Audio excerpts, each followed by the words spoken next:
The Global Conservation Corps presents the Rhino Man Podcast. I'm John Jurko, your host, and one of the directors of Rhino Man the movie.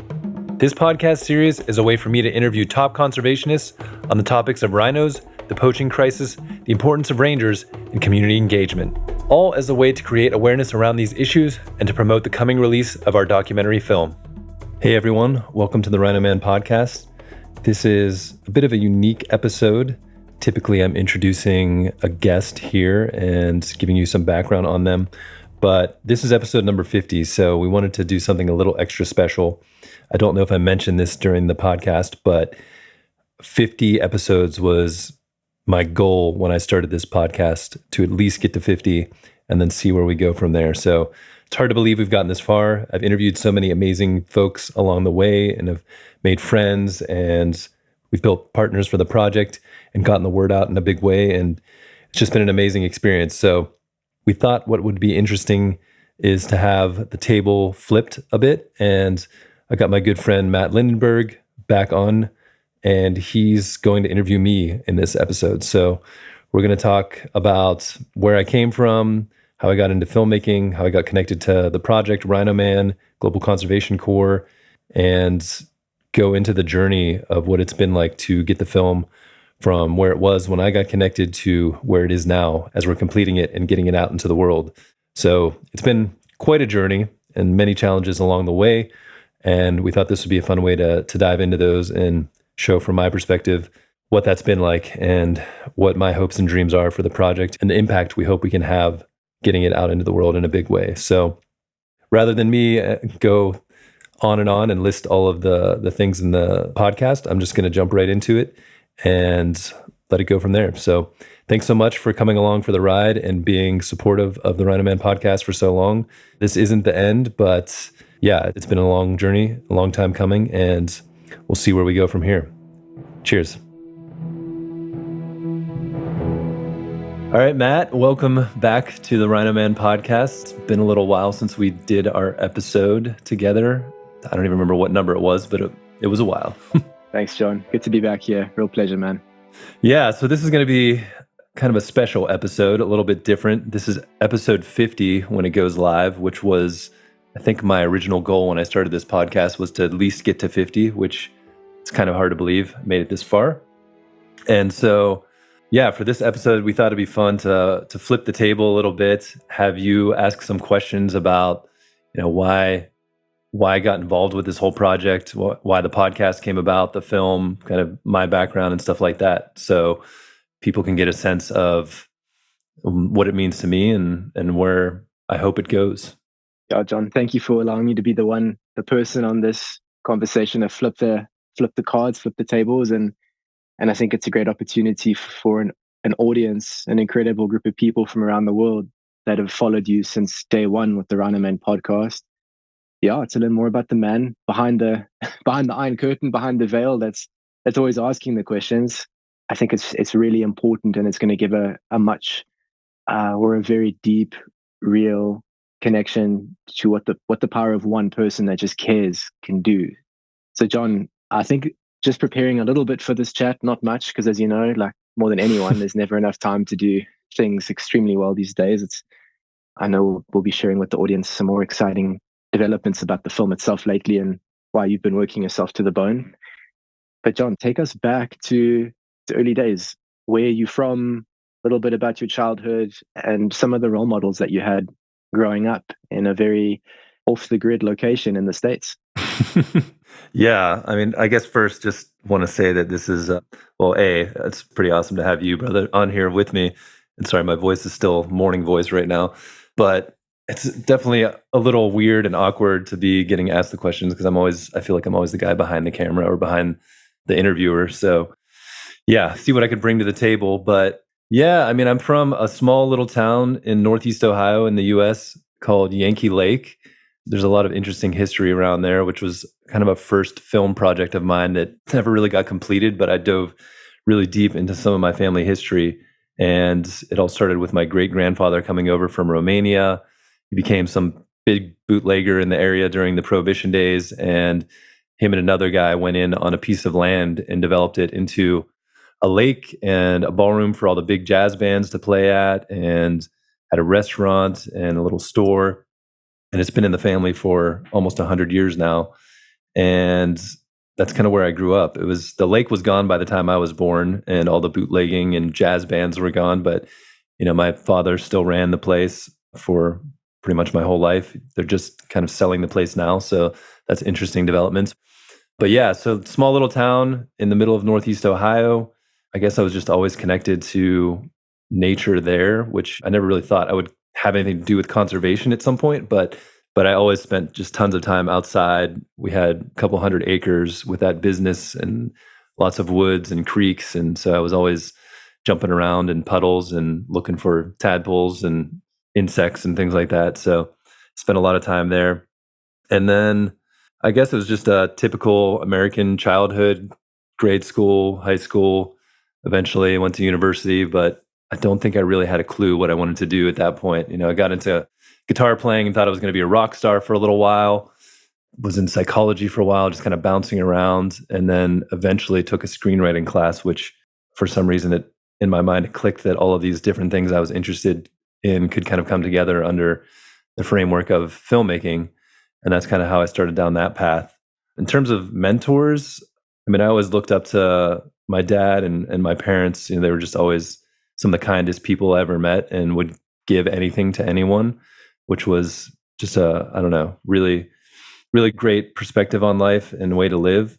And then I think later on, I started to have more mentors in the filmmaking space, like Stanley Kubrick, Werner Herzog, some of these directors that I think were just obsessed with their work and extremely passionate about their work and trying to push the edge of what filmmaking is and was. And so those types of folks always inspired me.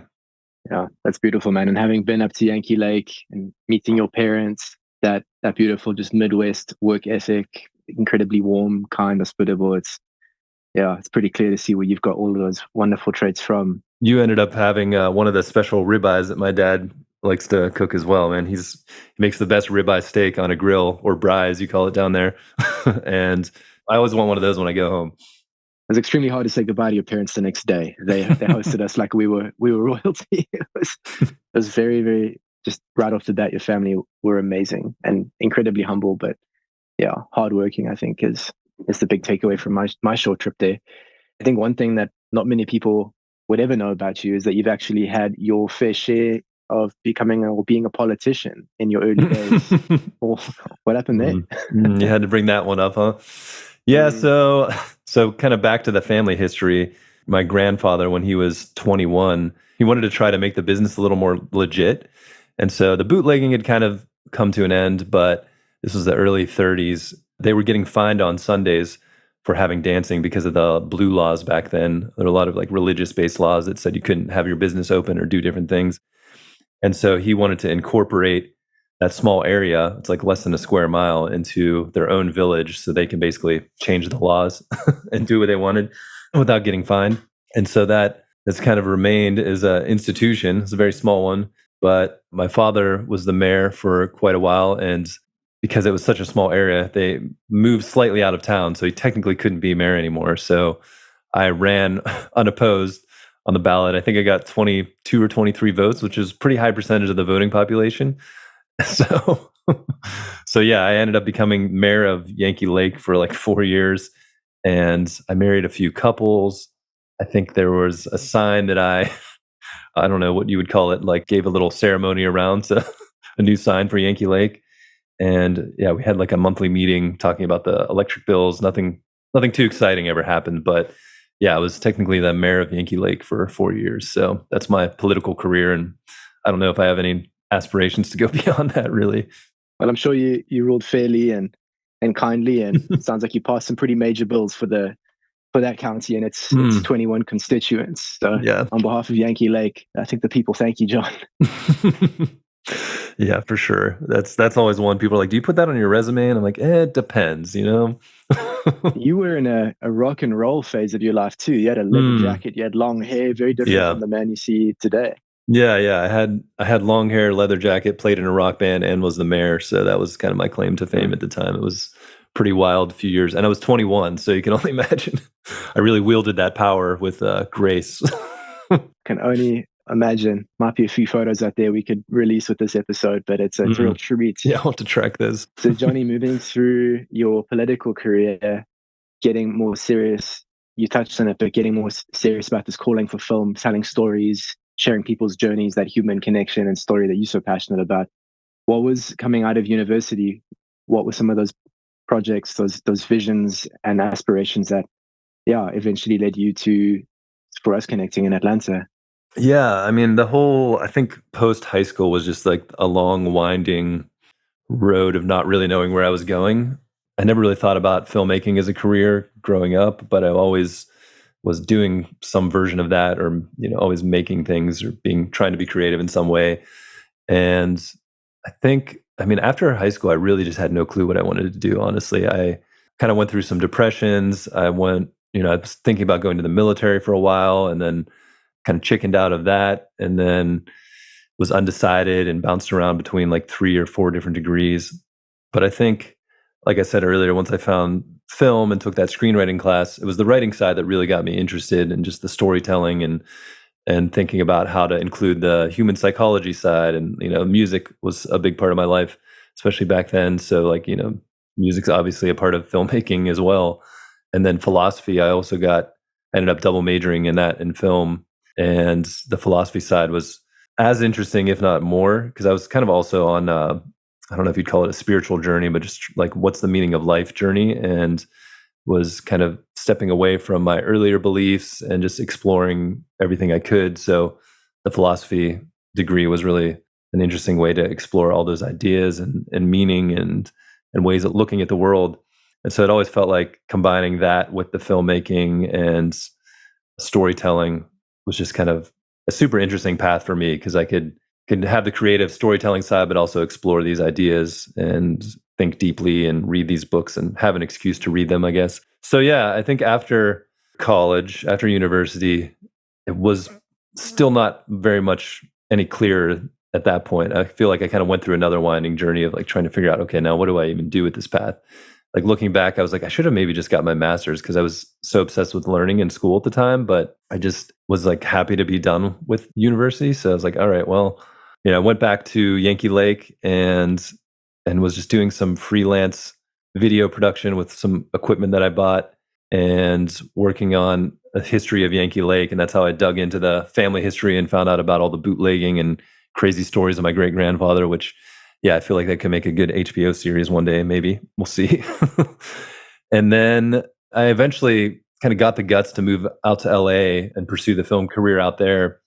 And I ended up working at a camera rental house for a while. I ended up first day seeing on a lot of indie films and shot a few things here and there. And so I was kind of in the camera world, but I think what I realized was I was still passionate about developing the story, the screenwriting side. I wanted to create my own projects, and I felt like I was getting almost trapped into this path of camera department work. And when you're working on films like that, I mean, you end up working 6, sometimes 7 days a week, and they're 10 to 16-hour days. And it's just like there's not really much time if you're following that path to really do something else on the side. So after kind of going down that road for a couple of years, and then feeling like I was also financially struggling, because I was trying to do this, and the indie films, at least back then, I don't know what they pay now, did not pay very well. For it could be like a 12 or 16-hour day and you're making 150, $200, which is not a lot in that industry, especially out in LA. So yeah, I found myself back in Yankee Lake, reconnected with someone that I had a crush on in university. We started dating for a while. She had just come back from Hong Kong, so she was newly back in Ohio. And after, I think, 6 months, she ended up getting a job at Emory down in Atlanta. And I knew I kind of went back to Yankee Lake to recoup from LA and just kind of refocus and figure out what I wanted to do next. And part of that was maybe going to South America and just like traveling there for a while and exploring a bit. So I was also always have a little bit of an adventure bug. But then found myself in Atlanta and visited a few times and kind of fell in love with the place. Maybe on my first trip there, I saw the original trailer I didn't see the original trailer for Rhino Man, but I saw the production company that sponsored one of the events and looked them up because I was like, well, if I move, I might need a job. And I saw the original trailer for Rhino Man, which had you in it.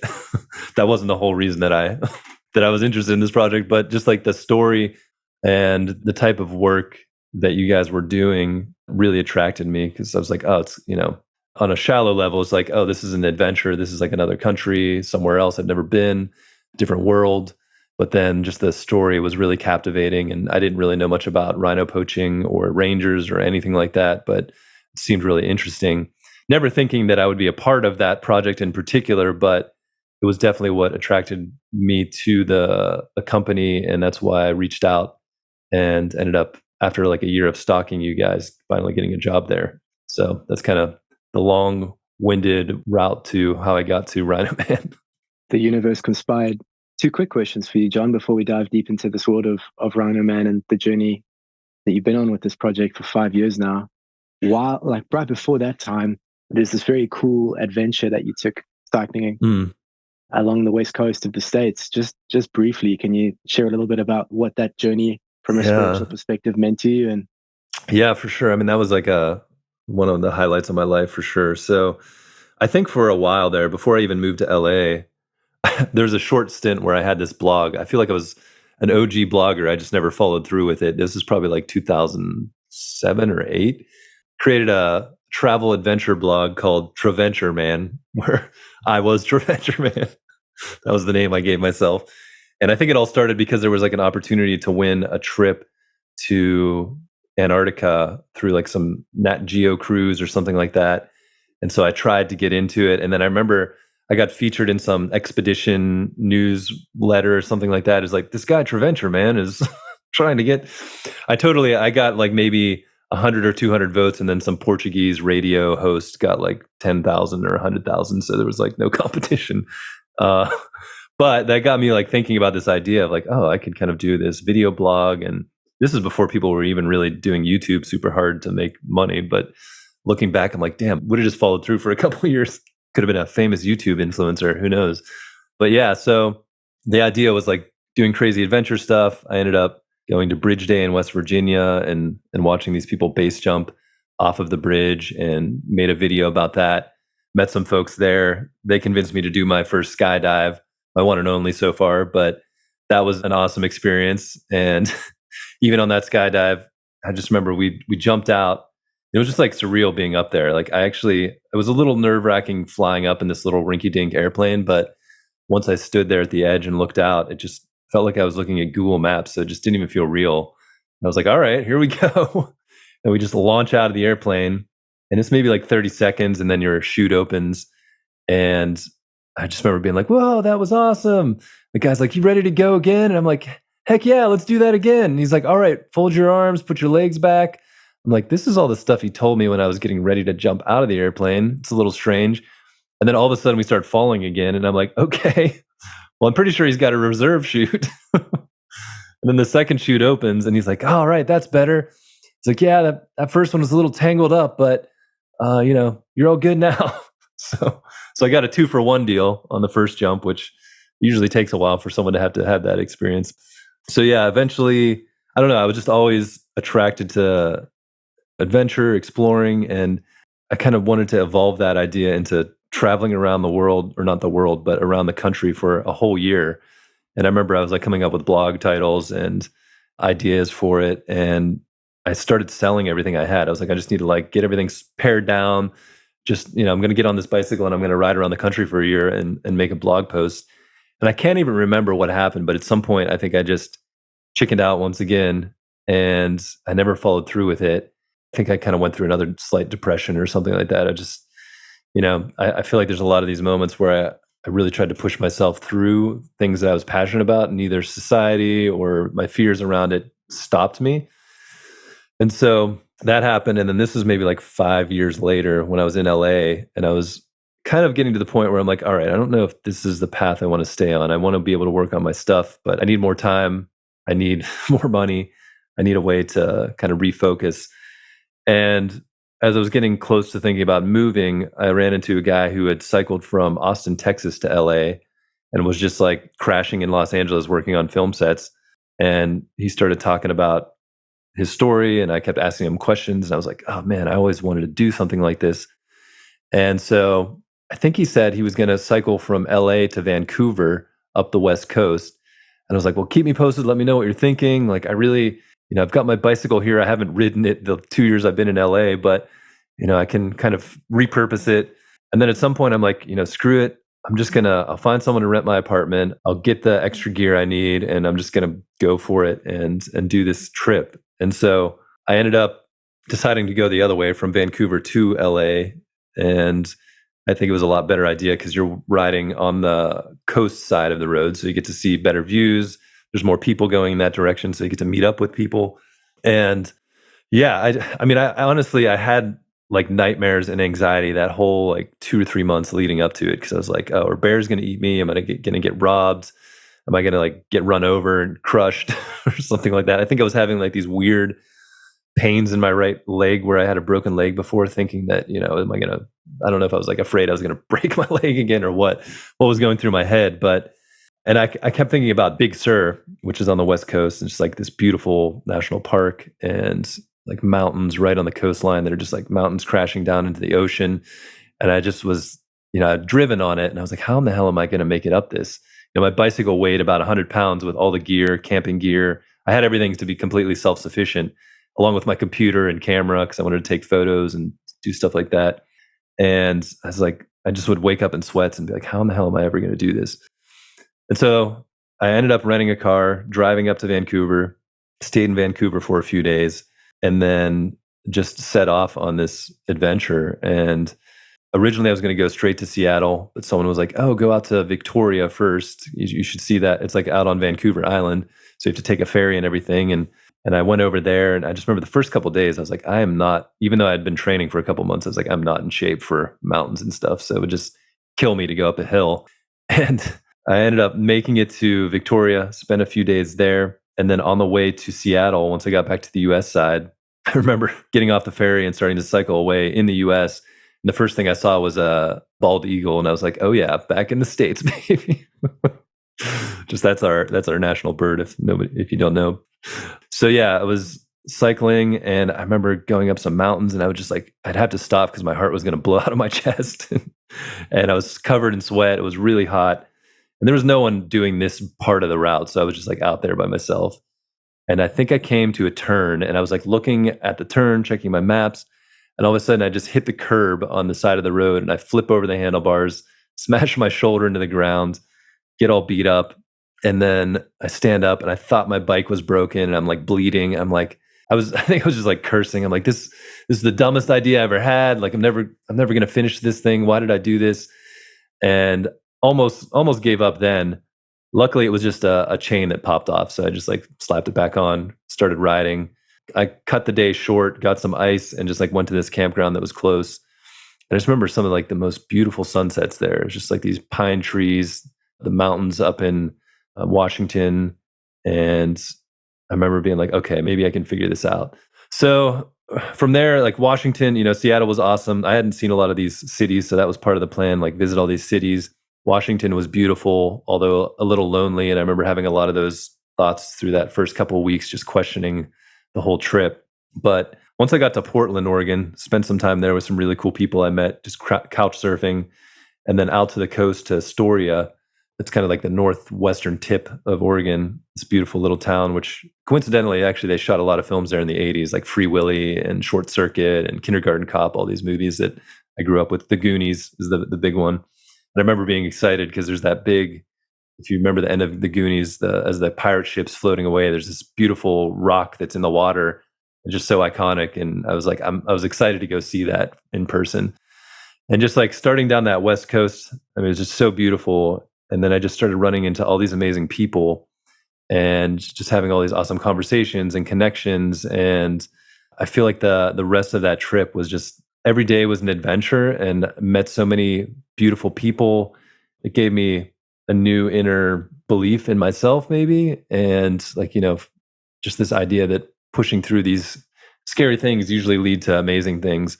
I mean, I could do a whole podcast on this trip. So I feel like I'm going long here, but I remember getting to Big Sur, which is quite a ways through this trip, maybe a month and a week or two. into a 2-month trip, and going up those big mountains in Big Sur, right on the edge of the cliffs, right at the coast, and just like having the biggest smile on my face. Like finally, by that point, I'm like in such good shape that it just didn't even bother me. Mm. There's this whole group of maybe 200 people riding from San Francisco to LA, completely supported. So they're just on their fast little speedy road bikes. And I'm like passing a lot of these people on this 100-pound bike, just like smiling and talking to them and like, hey, how's it going? They're like, where the hell are you coming from? Like, what the hell is going on? And yeah, so, and then the trip ended with me and a couple of people I met, this old guy from Germany, this young guy from the UK, and we decided to cycle all the way into Mexico to Ensenada. And it just so happened it was this annual cycle that they do from Rosarita to Ensenada. And so once again, we're in the midst of all these people. And the last day of my bicycle ride, I come through a finish line with all kind of people screaming and cheering and yelling. And I was like, this is the craziest thing ever. I don't know. So I think that whole trip just sparked inside of me, like, I want to do more things like this. Like, I was disconnected from work life completely and just like experiencing life in all these ways and meeting all these people and just being more open. Like when you're traveling like that, I feel you're just more open and people approach you and you approach people. And so that was a big part of why I was like, yeah, I need to leave LA. I need to kind of reset and figure out life again, because I wanted more of that and I wanted more of being able to create things that I cared about. So yeah, it was a huge moment in my life. And yeah, I hope to do something like that again, maybe in the not too distant future. Yeah, every time you tell me about that trip, there's something new that I learn or that I hear. John, just knowing too how important it is to have that separation or that balance or that perspective from work and the hustle and bustle. You're an avid reader and you've gotten me onto so many fascinating books through our friendship. Just a really quick rapid fire for the audience. If you had to recommend one book on stoicism, one book on creativity, and one book on spirituality, what would those three books, what would those sort of three holy grails look like if you had to give one for each category? Yeah, I'll try. I feel like maybe they overlap a little bit and I'm always like coming across new ones, but some of the books that I at least have read the most, read over and over again, and that I recommend. I think the book I've given away the most is The War of Art by Stephen Pressfield. It's a short little book, and he has just a really interesting story too. I mean, he kind of had this crazy creative path where he just was blocked for years. It took him until he was almost, I think, in his 40s, maybe almost 50, before he had his first like successful book that he wrote. And now he's like pumping out a couple of books a year, and all of them are pretty amazing. So that one's just awesome for like confronting that part of yourself that I was kind of talking about earlier that keeps you from doing the things that you're passionate about, that fear or that desire to procrastinate or avoid the stuff that you feel called to. But instead of being afraid and avoiding it, using it as more of a guiding light. So yeah, that one I feel like I find myself giving to people all the time and having to rebuy it for myself because I always have it nearby and reread it. Another book, I don't know what this one would be called, but I actually read it for the first time when I was in South Africa during 2020 on that long trip we had. And I'm going to forget the dang title. It's like a million miles in 1,000 days, or 1,000 miles in a million days, or something like that. Is it Don Miller? You might have to look that up for me. I should know this one, but I've read it probably 3 times. And I think the whole premise of the book for me was basically trying to live the best story. And I think at the time I really needed that. And, you kind of come up against these points in your life where maybe you can kind of go the more traveled path and feel a little safer there, or you can do something that might seem a little risky or crazy, but, you feel, if you really listen to your heart, you feel like that's the direction you should go. And so I feel like it's always a good question to ask yourself. It's like, is this the better story that I want to live?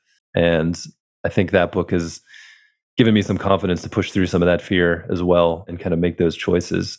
So that's actually like a novel as well. So it's fiction, but it's a memoir. So it's this guy's path through kind of figuring some of those things out. Did you find the title? You're right, John. Yeah, A Million Miles in 1,000 Years by Donald Miller. And Okay. I remember you going through the first read through of this book. I know you read it multiple times. And the thing that got me so excited is a lot of the time fear dictates our decisions rather than, like you said, following your heart. And how he talked about in the book is seeing your life and your decisions as a third party, as an abstract character, and what would make a better story. Like if I'm watching a movie, well, is it just going to be a about a guy living behind a laptop for 2 hours of a feature film, or was it about a human being that takes crazy risks because of this innate belief in a better world or a vision or a purpose? And yeah, I remember the look on your face when you got through that book, and just how it's almost like you became very peaceful around the crazy decisions you were living with at the time, which we'll get into a bit later. So yeah, it's a brilliant one. Yeah, I feel like I could probably use a reread on that one too. So I don't know, what were the categories? Spirituality, creativity, and stoicism, which as you point out really well, like it is a blend. It's books very often live in silos, but a third book for the readers, then we can get into why you needed all that ammunition in the first place. This is one I haven't read for a while, but I feel like I read quite a few times, and I know you have as well, as The Alchemist by Paulo Coelho, if I can say his name right. I'm actually reading another book of his right now, which I'll share with you how it turns out, but it's The Fifth Mountain, which just sounds cool, but it's basically like the story of Elijah from the Bible and kind of fictionalized. And I think essentially it's about someone that, even though they're kind of on their path and trying to do their thing, like crazy stuff just keeps happening to them, and there doesn't really seem a reason for it and how to move forward and find meaning in it. I'm really early on in it, so I could be totally off on that, but that's kind of what it sounded like it said on the back. And so I feel like, especially when I go on a big trip, kind of like what I'm about to embark on right now, coming to see you for your wedding, some special events, and then some other special events that we have, I always like to have a book that, gives me some inner strength and takes me on a little bit of a spiritual journey, so that I have that extra fuel along the way. Well, if we touching upon spiritual journeys and strength needed for the road ahead, let's go back 5 years ago to when you came across this production company that was involved in creating Rhino Man. What initially caught your eye about the story of South African field rangers, and how did you completely immerse yourself in this world? Let's start at the beginning when it comes to this film. Yeah, I mean, I talked a little bit about what drew me to it. Just this, the trailer that I saw originally is what got me to kind of stalk you guys and eventually get a job there as a production director. So kind of leading a lot of the production teams. And we did mostly corporate videos, but there was like a sense of like trying to do some extra good through helping nonprofits and organizations like that. And that's how you got connected originally, was through Justin. His brother was with you at the Cheetah Conservation Fund. Is that how you say it? CCF? Yeah. And yeah, you had this idea for starting this whole thing and finding a way to give a voice to the Rangers and support them. And so it had been going on for a couple of years by the time I had gotten involved. And I remember, I think it was a little while, it was maybe 3 or 4 months into working there, when I finally was able to see the full cut that you guys had. And like for me going in, I was like, I thought maybe this thing was done or pretty much done, and was just like interested in it. And then I saw it and kind of talked to you a bit. And I remember watching it just as like a filmmaker and being like, oh man, there's so many amazing stories in this. And it was all like a lot of Rangers, a lot around the rhino poaching crisis, and all these different little vignettes almost on characters and stories and struggles and things like that. But for me, I was like, man, I really think it'd be amazing to pull out a couple of the main characters and like develop a story arc, because I think people want to connect with someone and see them go through something and come out the other side better or worse or whatever happens. And so yeah, I watched it, and then I chatted with you and kind of realized that the film was a little bit stuck at that point. Like I think it's just a tough environment because you guys were so focused on the business side as well. I mean, it was a business, so trying to keep the projects coming through the door. So I think your time ended up getting sucked up by that quite a bit, and even just like other people that were working on the film didn't have as much time to put towards it. And I think chatting with you, and you can kind of say better, but I feel like you were, you still wanted to see this thing through. And I think maybe you didn't even feel like it was finished yet. And so we started kind of chatting about that. Maybe I'm just like curious from your perspective, like when I was there, where was the film in your mind, and what were you hoping? Yeah, it's pretty brilliant. You talked about this book by Paulo Coelho, and how sometimes in life you think all these random events are happening to you and doesn't make sense. But if you look back, you realize it makes complete sense. And I think when we met, that's where I was with Rhino Man. I used the term we a lot, right? I talked to the Rangers, this is the world I came from. And I told those guys, I said, I'm going to find a way to tell your story. And that's how I got connected with Friendly Human, the production company. and they took this thing to a whole new level. They came out from the States. So we did a Kickstarter. They came out from the States. We made a trailer which got picked up by Nat Geo on World Rhino Day, the 22nd of September, 2015. All of a sudden, there was all this momentum. And so what went from like a little promo about a group of rangers in South Africa exploded into this huge dream and ambition to tell this story on a bigger stage. But then fast forward 2 years and the momentum for the film had slowed down. I was now, finished my master's living in the States. And so the connection to the story in South Africa started to wane a lot. And as you alluded to, we did this film all kinds of backwards. Most importantly, and for any future filmmakers out there, like we did not have real funding. We didn't, and I didn't at the time realize how expensive video production was. And so when you came into my life and the film's life, the production company that was in charge of making it had basically, stalled on the project. And in a way, for me, I felt like the production company had given up on the project. So I was a rock and a hard place because I had made a promise, and there's nothing quite worse like not keeping your promise. And at the time, that's when we were losing well over 1,000 rhinos in South Africa. So that's more than 3 a day. And, you had rangers under huge amounts of pressure and stress and messaging me and asking where the film was. Can we tell my story? And I was stuck. The film was stuck. It didn't have that outside perspective, and it didn't have someone that was willing to sacrifice everything to see this thing through. And that's when you entered in. You didn't enter in at the easiest of times. You entered in at the hardest of times and the darkest of hours. And that's when you showed up. And from my perspective, here was this filmmaker that had spent years out in LA, understanding the dynamics. You could manage people, you could tell a story, but you also had the courage and the balls to make it happen. And there was a lot of conversations and a lot of diplomacy around convincing the production company, who at the time had put in a lot of funds and resources into it at that point, to release the film and to give it more funding and more time. And I remember this pivotal moment where I was working for Home Depot at the time, and I was out in, I think I was in Ohio, in your home state, and all we needed was the green light from the CEO of that production company. All we needed was that. And you, extremely diplomatic, you had managed to convince him that he wasn't going to pay anything more for it. But if you and I personally paid for another trip to South Africa, he would release us from our work obligations for 2 weeks. And I was in a car, driving 75 miles an hour. And I called you and I said, John, I've got my last $5,000. I'm going to press buy. And we bought 2 tickets to South Africa, and I'll hand it over to you, because at this point, this is really when it got really real. You and I had spent weeks, months preparing note cards, story arcs, who we're going to talk to if we got a chance. We got our chance. We risked it all. And there's definitely a theme time and time again with this film, not giving up. We found ourselves in the thick of it. And that brings us to your first time to Africa. So what was that like, Ben? I mean, you just got thrown in the deep end. Yeah. I mean, kind of adding to what you were just saying too. I remember, I think one of the first times we hung out, you had like a lasagna that you cooked. So you brought that over and we had all these note cards spread out. And I remember, I think, talking to you and watching that cut and being like, all right, who are the main people that we want to pull out of this? And I think Ruben was one of them for sure. Anton was one. And then we had someone else that we were kind of considering, but then there ended up being some issues around their storyline. So we basically made up scenes that we were trying to capture. And I think you were chatting with Ruben and he's like, yeah, we're going to be putting on another selection.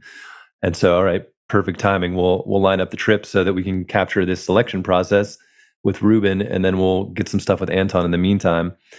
And yeah, I remember, I feel like pulling the trigger on those tickets, that's like one of many times we've had to do something like that, where it's like, all right, here we go throughout this project. And that was really that was maybe a few months into getting to know you in the film at that point. And I hadn't really shot anything for a long time either. So I remember like stressing out about that. I'm like, I'm going to be the guy with the cameras. It's going to be just me and you. And I think a couple of shoots, I was like, hey, can you guys care if I like shoot some of the B-roll and the interviews for this? I know I'm like supposed to be producing and directing, but I want to make sure I know how to use this equipment. So yeah, we flew out there, and this was it the end of June, beginning of July, something like that? I think 2018. Exactly. Yeah, and landing there for the first time in Joburg, and I think we stayed with Costa, who's always there helping on the ground, and met Joan, I think, 2 amazing people, and spent a little bit of time in Joburg, and it was just kind of cool. I was like, oh man, this is like the first time. I mean, I'd been out of the country a little bit before, but I felt like this is the first time I was really kind of getting immersed in a new place. And yeah, we found ourselves down at the Wildlife College. I think a couple days later, it was like a 6 hour drive through some of the most beautiful country, especially coming through those mountains, the Drakensberg there, coming into Hoodspray. And although I think on that drive, I feel like most of that was night. I remember we came to town at night, and then that's where I met Matt, Ash, and Anel for the first time, and stayed at their place. I know I've told this story before of going to sleep on the cot, like one of my first nights. Well, definitely my first night in the bush, and fell asleep on the cot. You had taken a sleeping pill to help combat the jet lag, and so you were totally out. I feel like a half hour in, I just remember like falling backwards and eventually just like crashing onto the ground and waking up and realizing the cot just snapped in half. And here I was on a cement floor, and I found like a little 1/8 inch thick yoga mat that I ended up sleeping on that night because I didn't want to wake anyone up. But that was the beginning, and I think that next day we met Ruben and Marianne, and that was the first day of selection, and all these guys were arriving, and yeah, it was just, I mean, it was kind of scary because I was like, all right, well, here we go. We just have to throw the gear on, get ready. And, we had a little bit of a plan and knew what we wanted to capture. But I mean, it was about as bare bones of a team as we could get. I had the camera, you had a microphone, we had some lav mics, and we just ran around and captured this thing. And if people watch, when people watch this film, I think other than the interviews, all of the film is a one camera shoot. Like nothing was really multicam. So trying to capture some of these scenes in a way that, especially the selection, in a way that feels like you're there when some of it's happening, like when Ruben's giving his speech to those guys, and capturing different angles and stuff like that, and hoping you're not missing the important stuff. I mean, that was somehow, it's just like things worked out in the end and we got what we needed. But I think we spent a week with Ruben, and then we went with Anton, and that was the first time I met him. And we went out in the bush. First impressions of Anton's such a powerful person in Rhino Man and in our personal lives. Just first time meeting Anton, what immediately struck you about that man? Yeah, I mean, I think I just kind of remember I was probably so focused on all like the gear and getting the right shots and stuff that it took me a little while to like absorb who he was. But I just remember him being, kind of just this kind, gentle guy that was really passionate about what he was doing. I feel like maybe even that first day he had like slept on his neck wrong and his neck was just all messed up. And I remember like seeing him grimace when he was like getting out of the truck a couple times. But he was like totally game to go with us. He thought what we were doing was important. He wanted to tell the Rangers stories and was like just dedicated to doing whatever it took from his job and his day to day to helping take these two guys out with cameras to capture the story of what they were up to. So yeah, he seemed like an awesome guy, just really passionate about his work and just super kind and easy to get along with. And the whole time I'd known him, I never had seen him get angry or upset or really even be down. I mean, there's very, very few times in extreme situations where he kind of confided that he was having a rough time. And maybe we can talk about some of those. But yeah, just an epic guy, amazing team. It was just a beautiful shoot. And it's still hard for me to believe that like two of my favorite scenes in the film that we captured in kind of a cinematic way was, the day with his son Grant, and then the last day when we went down to see Simangele, Martin Mtembu's wife, and capture that part of the story and kind of the pilgrimage to his grave. I feel like it's hard to believe that we just wung it, basically. I mean, it's all we could really do is show up with our cameras and have a little bit of a plan and just capture what we could capture. And the weather cooperated. And I mean, Grant is, he was, I don't know, 6 or 7 at that time. And this young kid that couldn't really even speak English. And these two strange guys show up with his dad, and he was just like the perfect little actor for those scenes. And yeah, just some beautiful moments. And I remember coming back from that trip, I mean, it's such a beautiful place on the nature and wildlife side, but what really stuck with me were the people, Anton and Ruben and Marianne and all the folks that we met in that space.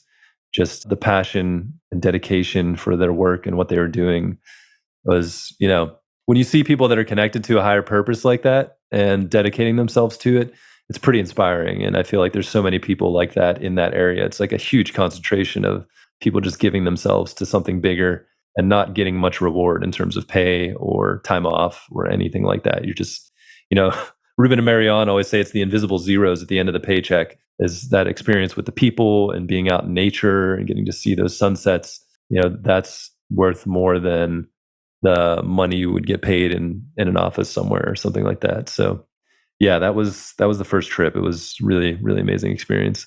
Maybe it was an absolute whirlwind. Like it just got completely nonstop, no rest, no sleep, driving thousands of kilometers across the country to try and capture, Yeah, getting speeding tickets, and there was a speeding ticket, Yeah. which really backfired on me. But that's okay. And I remember, yeah, we were just exhausted. Especially, we tried to do some of the sleep depth to capture that for the sleep deprivation for selection. And after I think one night, we were like, we can't do all of these because we're going to be destroyed. And then I remember we had to I was editing the video for the fundraising because we hadn't done the fundraising for that trip. I was editing it in the middle of that 2 weeks, getting ready to go out with Anton. I was like in the room, like, how am I going to edit this video together? and send it up and upload it, and yeah, it was crazy, but somehow we did it, and it worked, and we raised the money we needed for that trip. Yeah, and this sounds like a plug, but it was sponsored by Subaru, which if you're from South Africa, that'll make sense, but it's called Subaru down here, whereas in the States and everywhere else I know it's called Subaru. But I remember the day we had probably 2 hours from the time we got back from KwaZulu-Natal to the airport, and we had to get this car washed. And I think we tried to wash it ourselves, and we realized it's hopeless. I mean, it was caked in like inside and out. It was just dust. Yeah, horrendous. And we took it to a valet in Edenvale outside of the airport, and those guys, I think they spent every bit of elbow grease they had trying to get that car right. And I think we got a chipped windshield. We had a flat tire. It just was. It's nonstop. When you make a production like this, it was like going into battle. Yeah, and I feel like that's really where our friendship really, that bond started. I feel like there were a lot of Trump voices that we were making and like jokes and things like that. But I think that's when we realized we were both obsessed with Top Gun. So I feel like when you go into battle with someone like this, and it's not a real battle, we weren't fighting anyone, but it feels like it. I mean, the amount of energy that you need to expend and the hopes and dreams behind it, that's when you make these bonds for a lifetime. And yeah, it was a special 2 weeks. It was some of the most iconic memories I think we'll always have from those 2 weeks. So we wrapped up. It's like a kind of running joke in our team about, this is the final shoot, and then it's not, That's the challenge with the documentary. The story continues even when filming and production stops. But yeah, John, in a concise way, because I've got a lot to unpack on the other side of this production itself. But we got back to Atlanta. Where did things go from there? Yeah, I'll try and keep it short. But I mean, so we got back, we connected with another production house for editing, which Jacob Ross, he became the editor of this film, another amazing friend through this whole battle of creating this documentary. And the reason for that was because I think we realized that with the workload that we had at Friendly Human doing the production, it was just not really possible to do the post-production ourselves. So that was part of the fundraising. We brought them in, and Jacob edited like crazy, and we worked with him. That was an awesome experience. And it basically took us all the way from mid-2018 to early 2019, and we finally had a rough cut of, a pretty solid rough cut of this new version of the film with these new storylines. And we ended up doing a screening out in Denver at Rhino Arts District. It was Rhino Week we were putting on, Global Conservation Corps was putting on, and had a bunch of people. It was a really cool experience to be able to share that version of the film with people. Your dad played the Rhino Man song up on stage, which was really cool. Got to meet him for the first time. And yeah, I think, we felt like we were close to the end. It was like, maybe a couple more months of editing, tighten things up. We're basically there. I mean, we felt like the story was as good as it could have been. And then our friend Andrew Ackerman, our dear friend Andrew, love that guy, came up after the screening. Yeah, he's another amazing filmmaker. He was the DP on Chasing Coral, which is an amazing film, and he's always putting amazing work out there. And he came up to us and was like, yeah, guys, he's like, this is a really good film, but it's not yet a great film. He's like, this thing could be great. He's like, you guys need to really think about putting more effort into this project to take it to where it needs to be. We were like, oh, okay, yeah. Oh, all right, it sounds good. And then I think maybe that following week we were back in Atlanta. And I remember, I think at this point we were rooming together as well. and you came into my room and you're like, hey man, remember what Andrew said? I think we need to keep going with this. And I was like, I think deep down inside, I knew that was the right answer, but I was also just like, oh, damn, like this is, it's already been like 8 months. How are we going to push this any further? And so I think it took me like 30 seconds. I was like, yeah, okay, let's do it. And then, yeah, we decided, okay, what's it going to take? And we talked to the production company again, and they're like, hey guys, like this film either needs to be done for us, or like you guys are going to have to like buy it out from us, which, is understandable. They had taken it as far as they could. They wanted to see some kind of results from it. But we had this belief and desire that it could be better and it could be something more. And so we're like, okay, yeah, well, give us some time to try to buy this thing out. And so that turned into like almost a year of just like trying to find funds. We talked to a bunch of different people. We had a lot of people that we thought we were going to come through with funds, just didn't work out. And we were kind of at this point where like, are we going to be able to buy this thing out? I don't know how we're going to do it. Luckily, Michele Sophisti came into your life and GCC's life, and another amazing human who he managed to bring in a bunch of corporate sponsors for the nonprofit. And so this was like 2019. We had gone to the World Ranger Congress, showed that rough cut there. We were like, we got to make this thing happen. You had moved back to South Africa at that point because of your visa. And you're like, I think you talked to the board and you guys decided, hey, I think we have enough funds with all these corporate sponsors to actually buy the film out, so that way GCC will own it and we can continue to take it further. And I was like, all right, I'm in. Like, I think there are a few times I had to like come and chat with the board as well and convince them that like, all right, we can do this, we can make this happen. It was worth it. And then I basically pulled the trigger on like $30,000 worth of equipment because we wouldn't have the production company's equipment anymore. I wrote a treatment for the film, like, all right, here's what we could do to add to it, to fix it. Planned to come to South Africa for a shoot. I was going to leave at the end of March. And then like maybe the first week of March, you and our friend Justin Sullivan, who was going to help with the film, texted me and said like, hey, the borders are shutting down because of this COVID thing.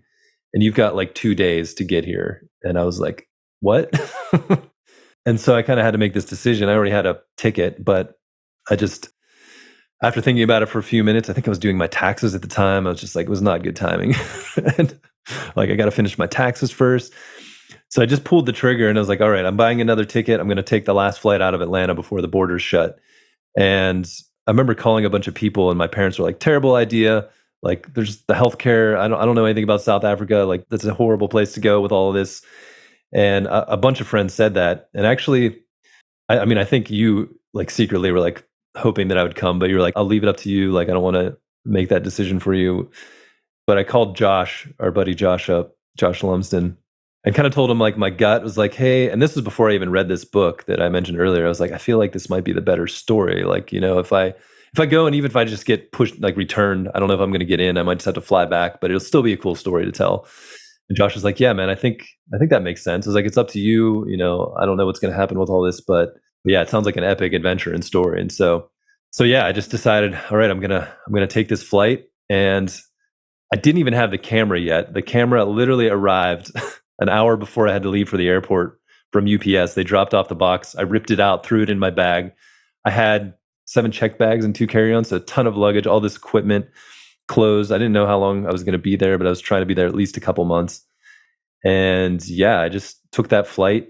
Luckily, walked right through customs, no problems. You picked me up, and yeah, I was in South Africa, and that's when this whole 2020 crazy trip started. Borders shut down. I think that night, I remember being back at Granny Jones' house in Joburg, and you had just arrived, and I think we were having a braai outside and watching the sun just sit behind the hill there, and the borders shut. So you got in the day the country shut down, and then things got really real, right? Like there was national lockdown in South Africa, so we needed a special pass to move between the Timbavati and South Africa, and that was a wild time. You were here for 9 months, 10 months in total. Yeah, 9 months in total, and my visa was only good for like 2.5, 3 months. I forget what they give you when you get in, and yeah, we had like just enough time to get to Hoedspruit, get set up, and we knew the borders were going to be shut down. And we even did like a crazy side trip where there had been some bulletproof vests for the guys at Timbavati, for the Rangers, that had come in Joburg, and we're like, all right, we're going to try to rush back, get those and get back in time before everything locks down and you were not allowed to travel anymore.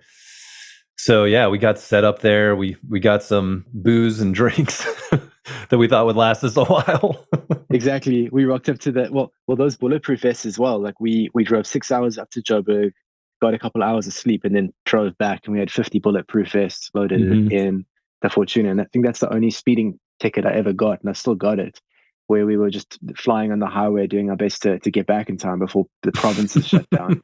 And then that next day, they were like, all right, guys, like South Africa's not going to have any more, booze, because the sale of alcohol was prohibited during COVID. And we're like, all right, we're going to go, like really like invest our cash, which wasn't much. And I think we got 24 beers, and we were like, that's cool. That's going to last us for 9 months. So we had no idea how long it would be shut down for. We thought we were so cool. We were like, each had a handful of beer. We're not major party animals, us, but we thought we were hardcore. And I think that lasted about 2 weeks. And then it was like a dry county over here. It was, that's all we did. I mean, then for the rest, you did a lot of filming, but I have one cool story to share about you too, which I thought was really cool. Towards the end of your stay here in South Africa, there was the Wildlife Ranger Challenge. So myself and I partnered up with the Wildlife College, so I could do was a 21-kilometer walk or run with 22 kilograms on your back. So I thought I was pretty hardcore. I did a 21-kilometer run. So I had this training backpack that was at the house, right, John? And I know you've been going through a pretty tough time, starting to feel homesick. Only conversation around here is conservation. And I think you just wanted you were losing your mind a little bit, stuck here in the boonies. And I remember one morning I went to the Wildlife College to go see Nell and Ash. And you said, no, you needed something for your soul. You needed to get your mind right. And you put on that backpack and you went around the perimeter of Raptors View where we were staying, which was 10 miles or 16 kilometers. And I thought, oh, cool, I'll chat with you later. Johnny's going to do, a 10-mile lap, 16 Ks on foot with this super heavy backpack. You might have even added more weight. And I remember going to Nell and Ash, and after 3 hours, I checked in. I was like, hey, brother, you done? How you feeling? Nope, that was not, you're going to do one more lap. All right, cool. And by the end of the day, I think 9 hours later, you had flipping hiked 50 kilometers, 30 miles with a incredibly, insanely heavy pack. And then you tell me that night you'd walk past the Pride of Lions in pitch black at 4 a.m. when you started. I remember that story being like, yeah, John Heemans, and he found a way to work through it. That was pretty badass, man. Yeah, that was a really powerful little adventure I went on. And I don't know, maybe like 50 or 60 pounds in that pack, and some water and stuff. And I remember going, it was like a misty morning, and it was probably like 4:30 by the time I was out there. And I just remember seeing these like 3 giant eyes coming towards me on the other side of the fence line, because it was like right along the fence line there. And it was a big 5 on the other side. And I just remember being like, all right, well, just keep moving, stay steady. And, and the eyes were tracking me, and it was just like, you could just tell they're like wide set. I couldn't really see their bodies, but just these 3 low, wide set eyes coming towards me. And I remember as I passed them, I just kind of like turned and walked backwards just to keep my eyes on them. And they looked back and just followed me. And I just kept walking backwards until they kind of disappeared. But it was unlikely, but they could have theoretically, if they wanted to, like rip through that fence without too much of a problem. So I think it seemed like you were just maybe 3 or 4 meters away from them, and with a small fence in between. It almost reminds me of the Cheshire Cat from Alice in Wonderland, the old cartoon one, where you see the 2 eyes and the smile just hovering in space. It's not very settling when you're by yourself along a fence line there was a smaller pride. I think it was 3 or 4 that lived on that side. But it was interesting. And I remember that whole first lap, I decided, I was like, I'm not going to listen to any music or anything. I'm just going to like keep, and I don't even remember what it was, chanting to myself, like pumping myself up basically. And so I just like had like phrase in my mind that I just kept repeating. And then I did the second lap, and the second lap was pretty tough. And I remember after I got done with the second one, I was like, there's some motivational music that I was listening to at the time, and there was this guy that would come on and he would talk about the transcendent rep. He was like, it's that last rep that, it's not for your body, it's for your spirit. It's like takes you to the next level. And I remember thinking to myself, I was like, I'm in a lot of pain right now, but I haven't done the transcendent rep yet. And that's when I decided to go that last round. And halfway through that, I was like, all right, I'm reaching transcendence. The pain was pretty awful. I just like had tons of blisters and my body was just wrecked. But yeah, I mean, I couldn't walk right for a few days after that, but it did set my mind straight. It's amazing how like putting yourself through something physical like that can really get your head in a different perspective, headspace. Yeah. I remember we were obsessed with David Goggins' first book, Can't Hurt Me. And I think that was some fuel in the fire as well. That was before we found out that David Goggins has a cousin called Danny Goggins. and Danny Goggins is all about self-love, self-care, not pushing the limits. You know, if you want that extra piece of cheesecake, you indulge yourself, you treat yourself. And in between David and Danny Goggins, a little bit more balance in our lives. Yeah. I challenge people to look up Danny Goggins and see what you can find on him. But but yeah, I mean, that whole trip, I know we want to move on to some other stuff, but I remember, I mean, that whole trip, the reason I came was to shoot more for Rhino Man. And because of COVID, all of those funds got held up from the corporate sponsors. And so we were like, I don't know if we can actually buy this film. So the first 2 months was just basically sitting around, drinking coffee, listening to birds, which was probably one of the most amazing times of my life. I sometimes I'm like, God, I just want to go back to that time where I was just reading, writing, coffee, we'd work out, listen. I was learning about the birds and the wildlife. It was just so chill. And then got this crazy idea to do a whole other film, basically putting on our own selection with a scholarship through GCC. And we're like, well, if we can't get Rhino Man, we'll just make another movie and follow these rangers going through a whole training process and seeing them from their homes in the communities, going out with the guys at Timbavati on patrols, and just trying to shoot something that was less about the interviews and more about just like seeing these scenes play out almost like a cinematic film, which was pretty ambitious for, again, like a 2-person team. We got some help from some young local guys through Wild Shots.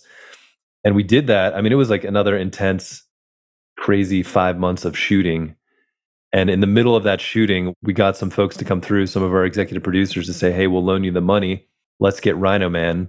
Partially because we were like afraid that, on the legal side, we didn't want to be duplicating a similar story and get into trouble there. But then once we got it, I think we realized that, there's something special about this story. We're honoring a lot of people in that movie, and we wanted to do it right. So in the middle of shooting a new film, we kind of started planning to finish Rhino Man, and there's a whole bunch of legal stuff. There's just at some point I need to release some blog post or something about the process, because I feel like I learned so much through it. And basically after that 9 months, we shot a whole new film, 28 terabytes on a hard drive, and came back and we decided to finish Rhino Man first. So we were going to go into post-production on that. And in the background, I was like, okay, well, I'll try to figure out this other film. It's kind of tentatively called Mpumalanga, We Are the Sun, kind of this coming of age story of these young men and women going through this process. But over time, just realized more and more that needed to put all that focus into finishing Rhino Man, and that other film's kind of waiting there. I don't know what we'll do with it, but yeah, we put everything we had into Rhino Man. We didn't really shoot anything new. I kind of poached some of the pun intended, poached some of the shots from the new film, because we had some beautiful drone shots and stuff. But otherwise, we just sat with the footage we already had from 2018 trip and really dug into it and kind of pushed Rhino Man to where it is now and developed it. And yes, I'm kind of so glad that we did stick with it, because yeah, it's a really, really beautiful story and some amazing people we're honoring. Yeah, absolutely, John. It's such a dense journey. I definitely want to hit on the stuff that's, super interesting or relevant for people. Maybe really quickly, John, if you want to talk about going home. Actually, no. What did you learn? So you came to South Africa, you got stuck here during lockdown in 2020. Before we transition into you going back home and getting Rhino Man to where it is now, what were your greatest takeaways in those 9-10 months staying in South Africa, meeting rangers, hearing their stories? What was something that really sticks out to you that you've been able to take with you into the future? It's probably so many things. I feel like, that trip's really where I got to spend a ton of time with the Timbavati Rangers, really got to know Anton more, and Orlot and Frederick and all those guys. Shep was still there at the time. Just some amazing human beings. And, through the help of a lot of GCC's network, we were able to raise funds to help the Ranger families with food, to kind of give them some relief, because they were getting overtime cut back and stuff like that, just because everyone had to be super aware of their funds and the money being spent, because all of a sudden all the international tourism was shut down by COVID. And so no one was really making any money. And Timavati did an amazing job at making sure they could keep all of their guys employed at the time. But we wanted to try and help the families out and just take a little bit of that extra pressure off. And so we spent a lot of time with Anton and the guys driving around the communities, handing out food, which was really fun, really awesome getting to see some of their families and meet some of them. And yeah, I think that's where that bond really grew with Anton. And after that trip, I kept up with him like weekly or biweekly on voicemail, and we just got to know each other more and more. And another thing that was really interesting was with the new film, we decided we wanted to make sure we could really follow these young men and women through this process, and we wanted to not only see them during the selection and the training, but like get to see them at home and like experience their culture and their families and what they were going through. And so we had quite a few days where we would go out in the communities and stay with the folks at their homes. And Aniki, who kind of became the main star of the film, she was the only woman that made it through the selection, and just like super strong personality, awesome person. She was working at Timavati in their ops room, kind of running the communications there, but she had said that she wanted to become a ranger and really looked up to what the rangers were doing. And so when this opportunity came, she was the first person we let know, and she went through this selection and everything. And her family was just super amazing. They let us spend the night at their place and capture a lot of the family and her getting ready for this process. And it was just, I don't know, it's a really amazing experience just to be welcomed in like that. And something that surprised me as someone that's never hadn't spent a lot of time in South Africa and is just like over the last 5 years really learning a lot about the culture and the history and where things have come and where they're going. You know, hearing from a lot of people in the communities being kind of simultaneously excited or shy, or just, being like, you're the first white person that's ever come to our house and ever talked to us at home in this way. And it was just, I don't know, it was surprising to me. I think, there's a lot of issues around the world with race, and the US is still going through stuff that we're working through. But I think it kind of put it in a new perspective of where South Africa has been and where it's going, and realizing that there's still a lot of separation, like way more than in the US. And at the same time, just like some of the most beautiful, loving people, and they would cook the most amazing meals. We'd have to be like, "Hey guys, we're here to shoot. We already ate lunch. Like we can't eat." And they'd be like, "No, no, no, you got to sit down. We just made this a meal for you." And the pup, which is like this fluffy, like cooked corn that almost looks like mashed potatoes, but it's a little denser. And then vegetables and meat and gravy and all kinds of stuff. And they would basically just like almost make us sick because we'd have to eat so much, and then we have to run around in the heat trying to shoot all this stuff and be like, "Guys, please don't feed us. It's okay." But it was just some beautiful experiences, and I think I was lucky to have those, because even a lot of people in that area a lot of white people are still maybe afraid or just don't feel connected to those communities. And so it's a pretty rare experience to have that and to get to know those people. And for me, that's the exciting part about that film, which it's still, the reason I struggle with, I don't know what we're going to do with it next, is like, I've dedicated so much time to telling the Rangers story. And as a filmmaker, I'm interested in other stories too. And so it's like, can I do another 2 to 5 years of Ranger stories? I don't know. We'll see. I don't know where we're going. But I think to me, it was just being able to share the day-to-day lives of those people living there, and see the culture and all of that, on top of trying to find these opportunities and struggling through the ranger selection and training, and kind of finding their jobs. So yeah, that was really, really amazing too. And then just the nature and the beauty, and I mean, became like a amateur birder from being around you and our friend Ash. And I think that just opened the natural world to me in a way that had never been opened before. And I always tell people it's kind of like going from standard def to high def. You go outside and you hear all these bird calls and noises, but all of a sudden when you start to know what the birds are and understand a little bit about how they interact with their environment, you step out and all of a sudden you can through your ears, you can create this whole world that's beyond what you can see in front of you. Because now all of a sudden you know what this bird is and that bird is, and oh, this bird just came in, so that's like the change of the seasons. And yeah, it's just really incredible, and just feel super fortunate that I got to spend so much time out in nature as well. Yeah. So a lot of things.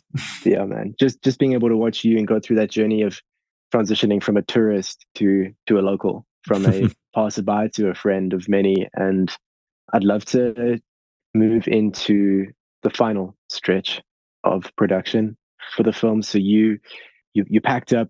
I remember we drove up to Joburg together. I went to London to see my mom. You went back to the States and reunited with your family and your friends and your culture.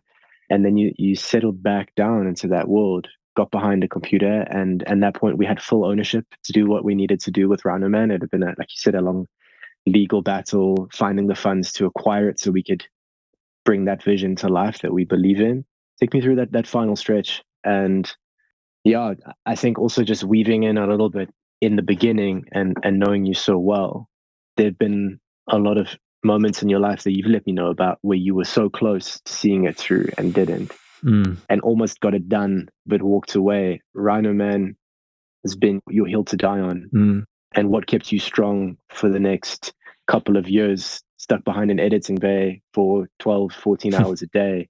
And John, to be respectful to you, never would want to expose too much of the personal choices and sacrifices you've made to make this film happen. But if you would care to share a little bit about some of those, if you'd like, some of those decisions you've made to be able to keep this project going when no one else could. Yeah, I mean, yeah, there's a lot in there. I think kind of starting with what you were saying about, I felt like there's so many times where I've gone down a path or taken a risk to do something I cared about, and then I don't know, fear or feeling self-conscious or like, confronted with what everyone else is doing and the success they're having in a more normal life. Yeah, I backed out of a lot of projects, and I kind of mentioned earlier that original idea to cycle around the country for a year. That was like one. And I tried to get my pilot license once, and I kind of chickened out because I think I was an extremely shy kid. And this was in high school, which I was like starting to get over that, but still just the idea of talking to the tower for some reason freaked me out. I think that's why I think that's part of the reason I stopped pursuing that. And then even with this project that was kind of the history of my family in Yankee Lake, which there's some really beautiful, interesting stories in there.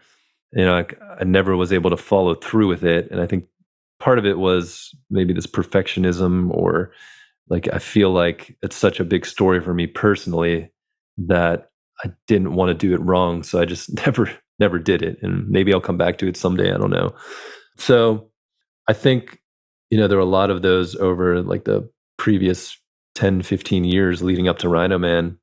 And at that point, before COVID happened, when I committed to coming in 2020, I remember I like typed something out that I have it like sitting up here. But basically, I think I just decided like I'm going to commit 100% to finishing this film the best I can, no matter what it takes. And I think during a lot of those dark times, I would kind of come back to that thought, and that would help get me through to the other side and be like, no matter what this film turns out to be or how it's received, like for myself, for my soul or my spirit or whatever, to be able to like continue living with myself, I needed to see it through to the end. And so I think that decision has definitely helped push through the seemingly endless obstacles that we've come up against over the years.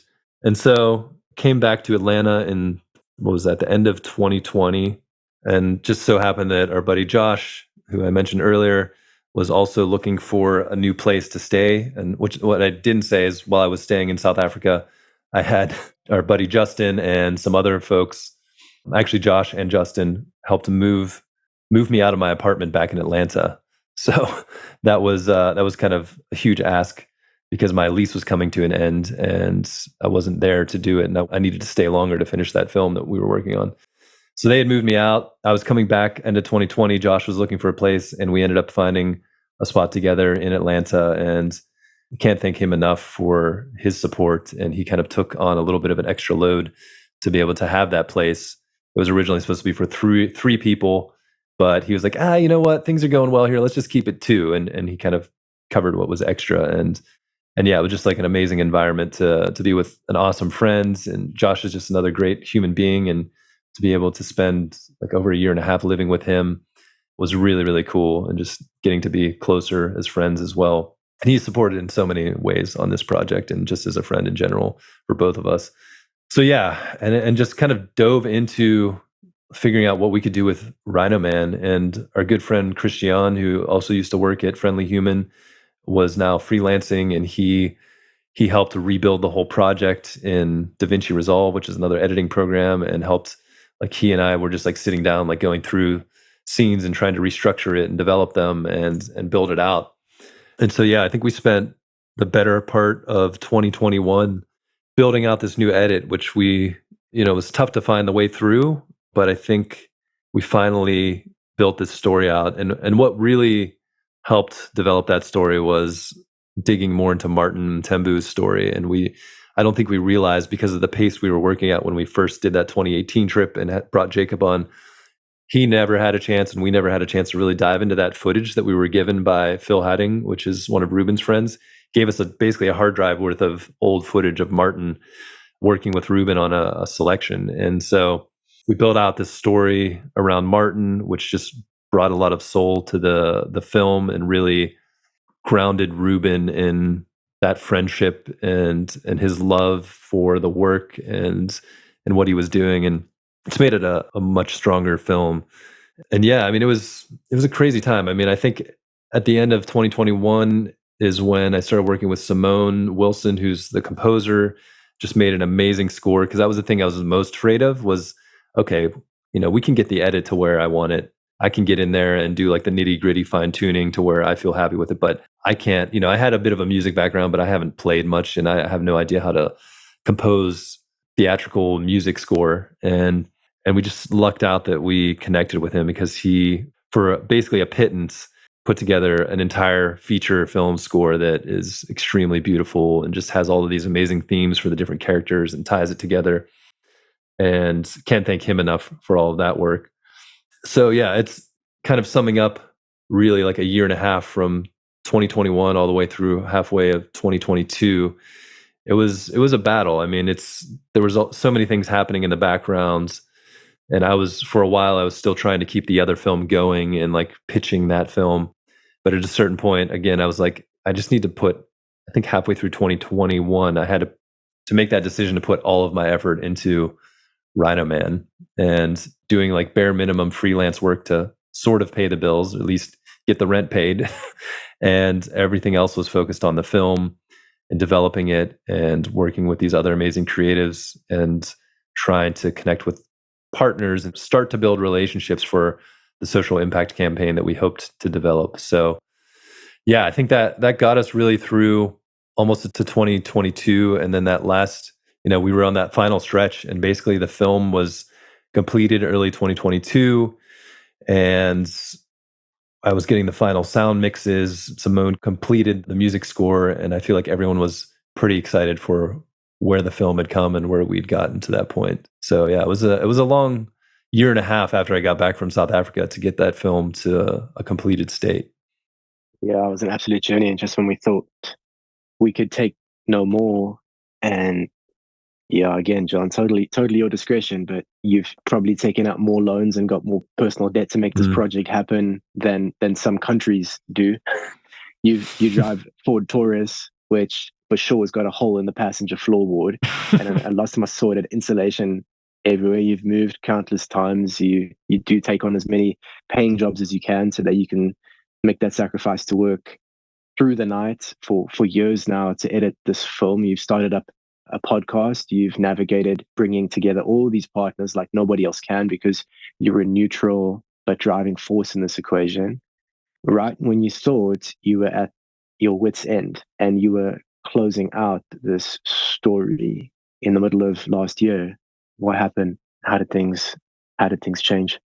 Yeah, I'll talk about that in a minute, but I guess you're kind of like mentioning all the sacrifices, and it feels weird to talk about, and I don't really, I feel like you're probably one of the few people that know most of the true story behind it. And I don't know, maybe I don't think there's necessarily shame behind it, but there's a lot of like fear, and for different reasons. I think part of it is, someone leading a project. We've got people that have invested money. We've got people that have, put loans in, that have dedicated a lot of time to this. We're bringing in partners, and it's kind of the face of the film, I don't want to instill a lack of confidence or like, is this guy like crazy? Is he taking too many risks? But I mean, for people thinking about following something like this, I think it's just, it could be potentially helpful to like know the amount of what it took or what the risks were or the sacrifices, if you want to call it that. And so, yeah, I mean, I think, like I mentioned, I've spent like 30 grand, and that was almost all on credit cards at the time when I took that leap to go to South Africa. And I was like, oh, I'll be there 3 months. I'll come back. I'll have all this equipment. I can make money doing projects. And then, we'll finish Rhino Man up in that year or something like that. And little did we know all that stuff that happened, COVID and the other film and everything. So yeah, it took a pretty big financial hit there. And then I also still had to pay for a place back in Atlanta. I had someone that rented it out for a few months, but then there were another 3 months I had to pay for those bills.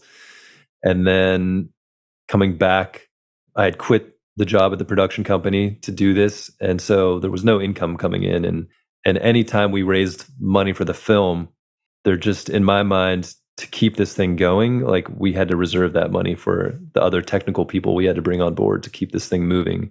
And so I was willing to just like, I don't need to take money. I want to see this thing through. I'll just keep going for free. So I wasn't bringing in any money from the film, still haven't brought any in from the film. And so when I got back, I was kind of faced with this dilemma of like, all right, I'm going to either have to get a full-time job, work a ton of freelance, or find some other option to keep going. And so I ended up taking out a personal loan and use that to kind of give myself more runway to work on the film and just do some freelance to bring in some funds here and there, which that worked for a while, but eventually kind of started adding more debt to the credit cards and things like that to just keep things moving. Because I just, I felt like I'd gone this far, I dedicated this much, I wanted to see this through, and I was going to do whatever it took to make that happen. So yeah, I mean, there's a lot of fear behind that. Obviously, I took on a ton of debt myself, personal debt, which I'll have to deal with at some point, and just basically put in like almost every hour of every day into this project. And so it's meant a lot of time sitting in front of this computer, either editing or on Zoom calls or creating documents. And, I haven't had a ton of time to just hang out with friends and do other things. So I think the combination between the finances and just not enjoying life as much, and maybe I could have balanced it better, but there's a lot of really tough times. So it's taken a lot to get to that point. And every step of the way, it's like I feel like I was like, okay, I'll take this leap and this risk, knowing that like in 6 months I'll be able to like turn things around, make some money, we'll finish the project. And I think even during 2021, I had like anticipated we would basically have it done that year. Took it all the way to midway through 2022 before we actually got to that finishing point. And so like, yeah, I just kept extending myself over and over again to make that happen. Like you said, driving the Ford Taurus, which, luckily you gave me that for a pittance. pretty cheap buy. And I've been driving that car around, and she does have some holes in her, but she keeps pushing forward. So we'll keep that. So I'm not too fancy when I roll up to someone in that thing, but it gets me where I need to go, and it's kind of what I needed to do. And even in terms of like living, luckily Josh helped out a lot with that first house, but then him and his new wife Tatiana, they got a new home, and so it was kind of time for me to move on. So I just had to find some more roommates in like a pretty inexpensive living situation. So that was a whole tough thing to move away from that home with Josh, because that was just such an amazing place and a beautiful setting with friends. And to make that leap was just like, yeah, it's been a lot of that's been tough. But yeah, so midway through 2022, we were basically done with the film, and kind of leading up to it that year, we had this amazing poster created by Marcel van Leeuwen from the Netherlands. It's an awesome artist, and he's doing a lot to support this project. And I remember sharing it with Anton when it was done, because we always wanted to make sure that he was good with everything. He saw the film before we were about to release it. He talked to his family closely. We shared it with the team. We always wanted to make sure everyone was on board, because that's the last thing we wanted to do was either jeopardize them in some way or put something out that they didn't feel good about. And so I shared the poster with him, and I remember him sending me a voice message, and he was like, John, he was like, this is so beautiful, and I'm just so proud to be a part of this, and I can't wait to be able to share this with everyone. And yeah, just to hear that from him and how excited he was. I remember I shared that voice note with Marcel, and he was just like, "Oh wow, this is pretty special to be able to hear that from him." And I think the next message I got from Anton was basically like, "Hey, sorry, it's been a little while. You know, some things have been happening. I've been getting some threats on my life. You know, I think it's going to be okay, but there's some hitmen are being trying to be hired to take me out. And yeah, I'll keep you posted and let you know what's going on." And I remember that first voice message he sent, and just being like, shit. Like, I think we were always afraid when we put this movie out, it could bring a lot of attention to Anton and other people in the movie. And we were afraid of that and talked to him a lot about it, because the last thing we wanted to do was put his life at risk because of a movie. But he always stood behind it and thought it was important and worth doing. And he's like, I always get threats. It's not a big deal. People know where I live. Like, the movie's not going to change that. But when he told me about this threat that was ongoing, it's like it kind of brought it to reality, and just, it made me even and more afraid for his life and what could happen. And so I remember, just reaching out constantly and being like, how is it, Anton? How's things going? And I think the one message he sent was like, these guys, I just drove past where the guys live that I think are trying to kill me, and it's getting serious. And that's when I remember listening to that message right before I was going to bed, probably like 10 or 11 o'clock at night, my time. And immediately I reached out to Ruben, because I knew Ruben knew Anton well. And, he trained Anton and tried to get Anton to come work for him full time at different points.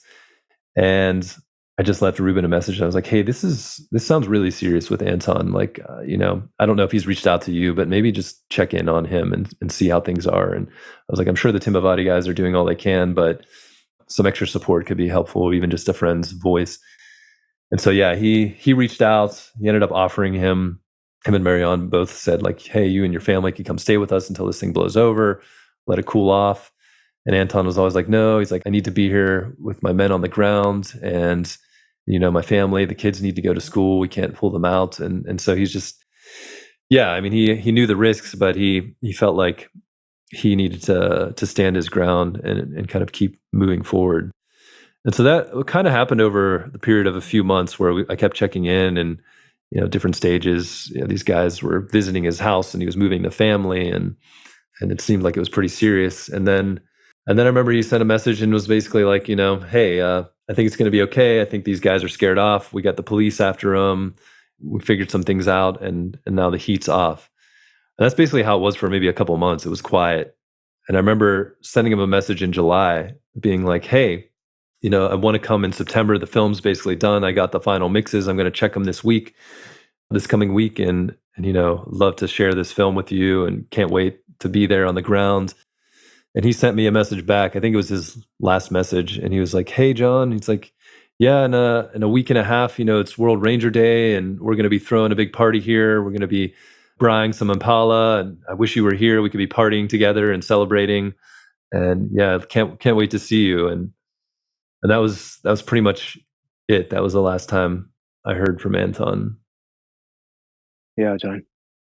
Yeah, just getting goosebumps here, hearing that progression, man. And thanks for leading us up to that point where I'm sure for most people who listen to the podcast and have been following this journey along the way, and have talked to a lot of all experts in the conservation, rhino protection space, I suppose what follows rocked everybody's world. No one could have seen it coming. If you care to share what transpired, you left us off there. That's the last time you ever heard from him. From your perspective, where were you? How did you feel when you got that news?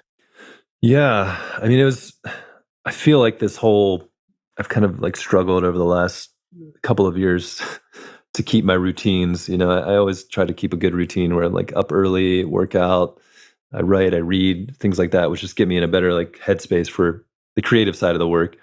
And I think I was kind of getting at this point into that second half of 2022 where I was kind of losing that and needed to reset. And so I was like thinking about my habits and like making a plan. And for a while there, I was just like waking up later and just wasn't doing things in a way that was ideal for my creative mental state, I guess is what you'd say. And so that day that I found out about Anton was the first day that I was finally like, I made a plan. I was like getting up.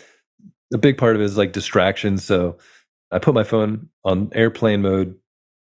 I was like, I'm going to get up. I'm going to work out first. I'm going to do these things before I even look at my phone. I don't even want to see it. And so that day, it was the morning of July 26th, I woke up. It was like the first day I was like feeling good. I'm like, all right, I got my plan. I was working out. Like, I think I was doing like the last bit of my routine, and I was working out at home that day.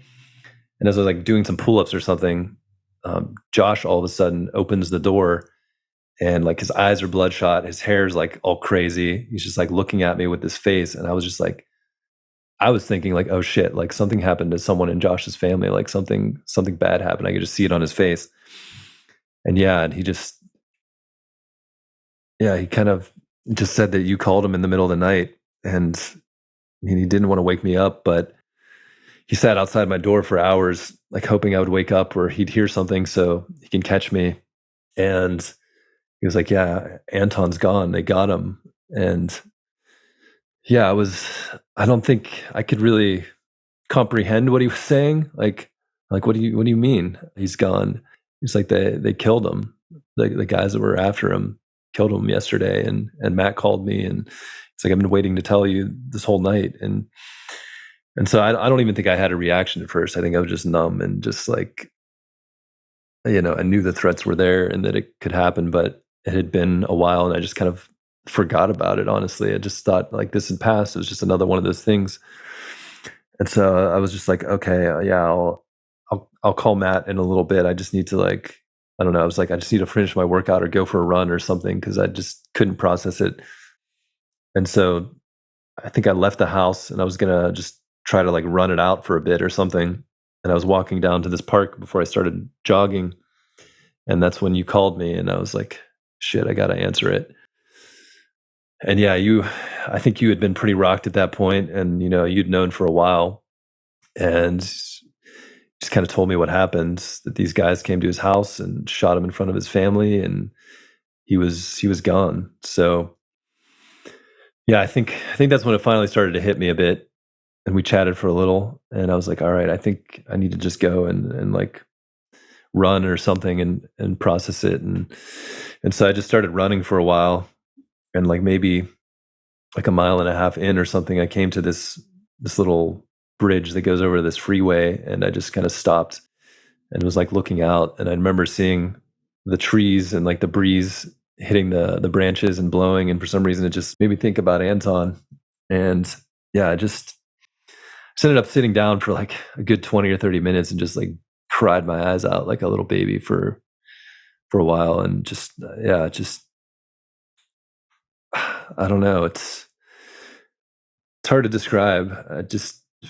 He's such an amazing person and human, and like we kept in touch for a couple of years, and I was just so excited. Like my dream always was to share this film with him and Ruben and all of the team together, and to be able to watch it and just, I don't know, experience that with him.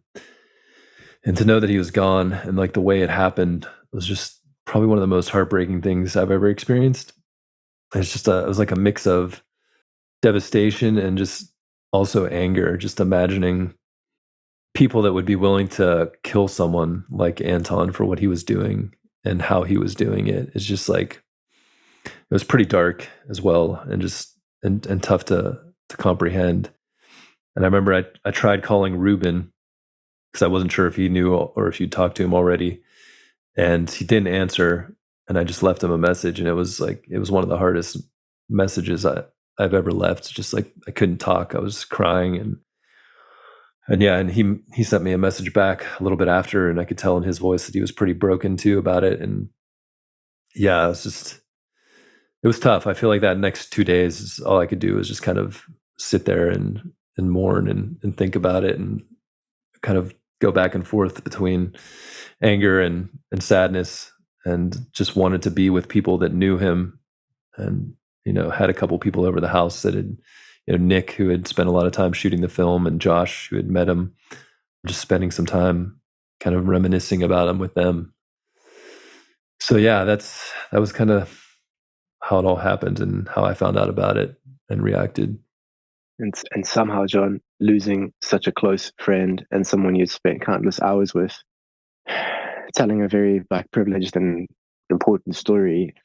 Like you say, you spent 2 days just completely down and out. But if I remember correctly, man, like you and our great friend Justin Walker, like you guys went down into the basement of his house and you didn't sleep, you didn't take a break, and you spent 72 hours, the two of you, putting together a campaign with the blessing of the Timbavati and the college where Anton was a student at, and blessing from Anton's family. And you guys went to battle and you took all that pain and that hurt, and there was that personal in a way, but it was a fraction of the time. The rest of the time, from what I remember, you guys just put together a massive campaign, which was all centered around raising funds for Anton's children. He was the breadwinner of his family, and instead of leaning so much into what you had lost, you put yourself in the shoes of his children and his family, and you did everything you could with the support of Justin and the entire GCC team who just rallied around it. But you and Justin were front runners in that space of working through 2 nights in a row without eating. And that's what you did. And I'm just here to remind you that maybe you thought like you broke down and had a personal moment, but you didn't. You put your personal feelings to the side, and you just did everything that you could in your power to at least bring the little bit of safety and hope to his kids. And I find that incredibly inspiring. And in a really dark, hopeless time when all anyone who was ever close to Anton wanted to do is just break down and feel their own personal loss, you went to battle. And I think that's incredibly noble and courageous what the team was able to do in 48 hours. You made sure that there was a silver lining in this dark, massive storm cloud that hit everyone by surprise. And yeah, just don't forget that. I think it's important to remember. I mean, I think it's just, you feel like you want to do something, especially being so far away. It's like the thing I wanted to do was be there in South Africa with everybody. And yeah, I mean, the first day and a half or two, pretty much was just like mourning that loss. But I think once we realized, okay, maybe we could do something, that's when Justin and I started to work on it. And then he was like, hey, why don't you just come down to my place and we could just do it here? Because he's like an hour south of where I was living. And yeah, that's what I love about this group of people. It's just, everyone's willing to drop everything and go to battle, like you said, for the things that we care about. And yeah, Anton was super close to a lot of us and meant a lot.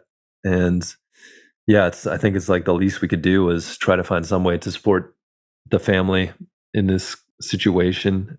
And yeah, I mean, Justin made some pasta and we had some whiskeys, but otherwise we were glued to those computers, creating that campaign and doing whatever we could and coordinating with you because you were on the grounds trying to work with all the partners and the people, and there were memorials happening. And I think that's the thing that I struggled the most with at the time, was not being able to be at that memorial at the Timbavati, because yeah, I just wanted to be there with everyone and be able to process what happened to Anton in that way. And luckily they captured it on like a live stream, and I didn't even realize it was live streaming until towards the end when Stephen Whitfield came over the radio. And I remember tuning in right when he was giving his talk as he was flying over the Timbavati, speaking over the radio system.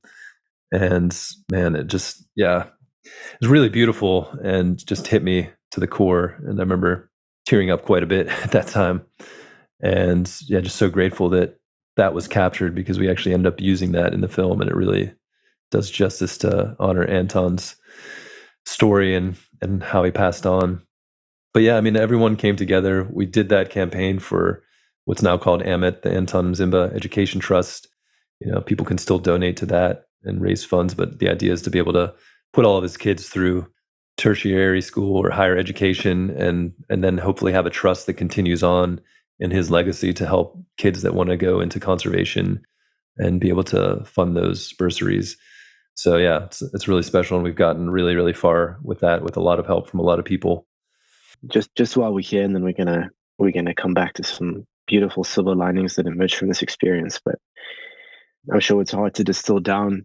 But if you care to share some of the key takeaways for you personally from Anton, how he lived his life, what he gave to you, how he touched you, how he opened your eyes to a different world.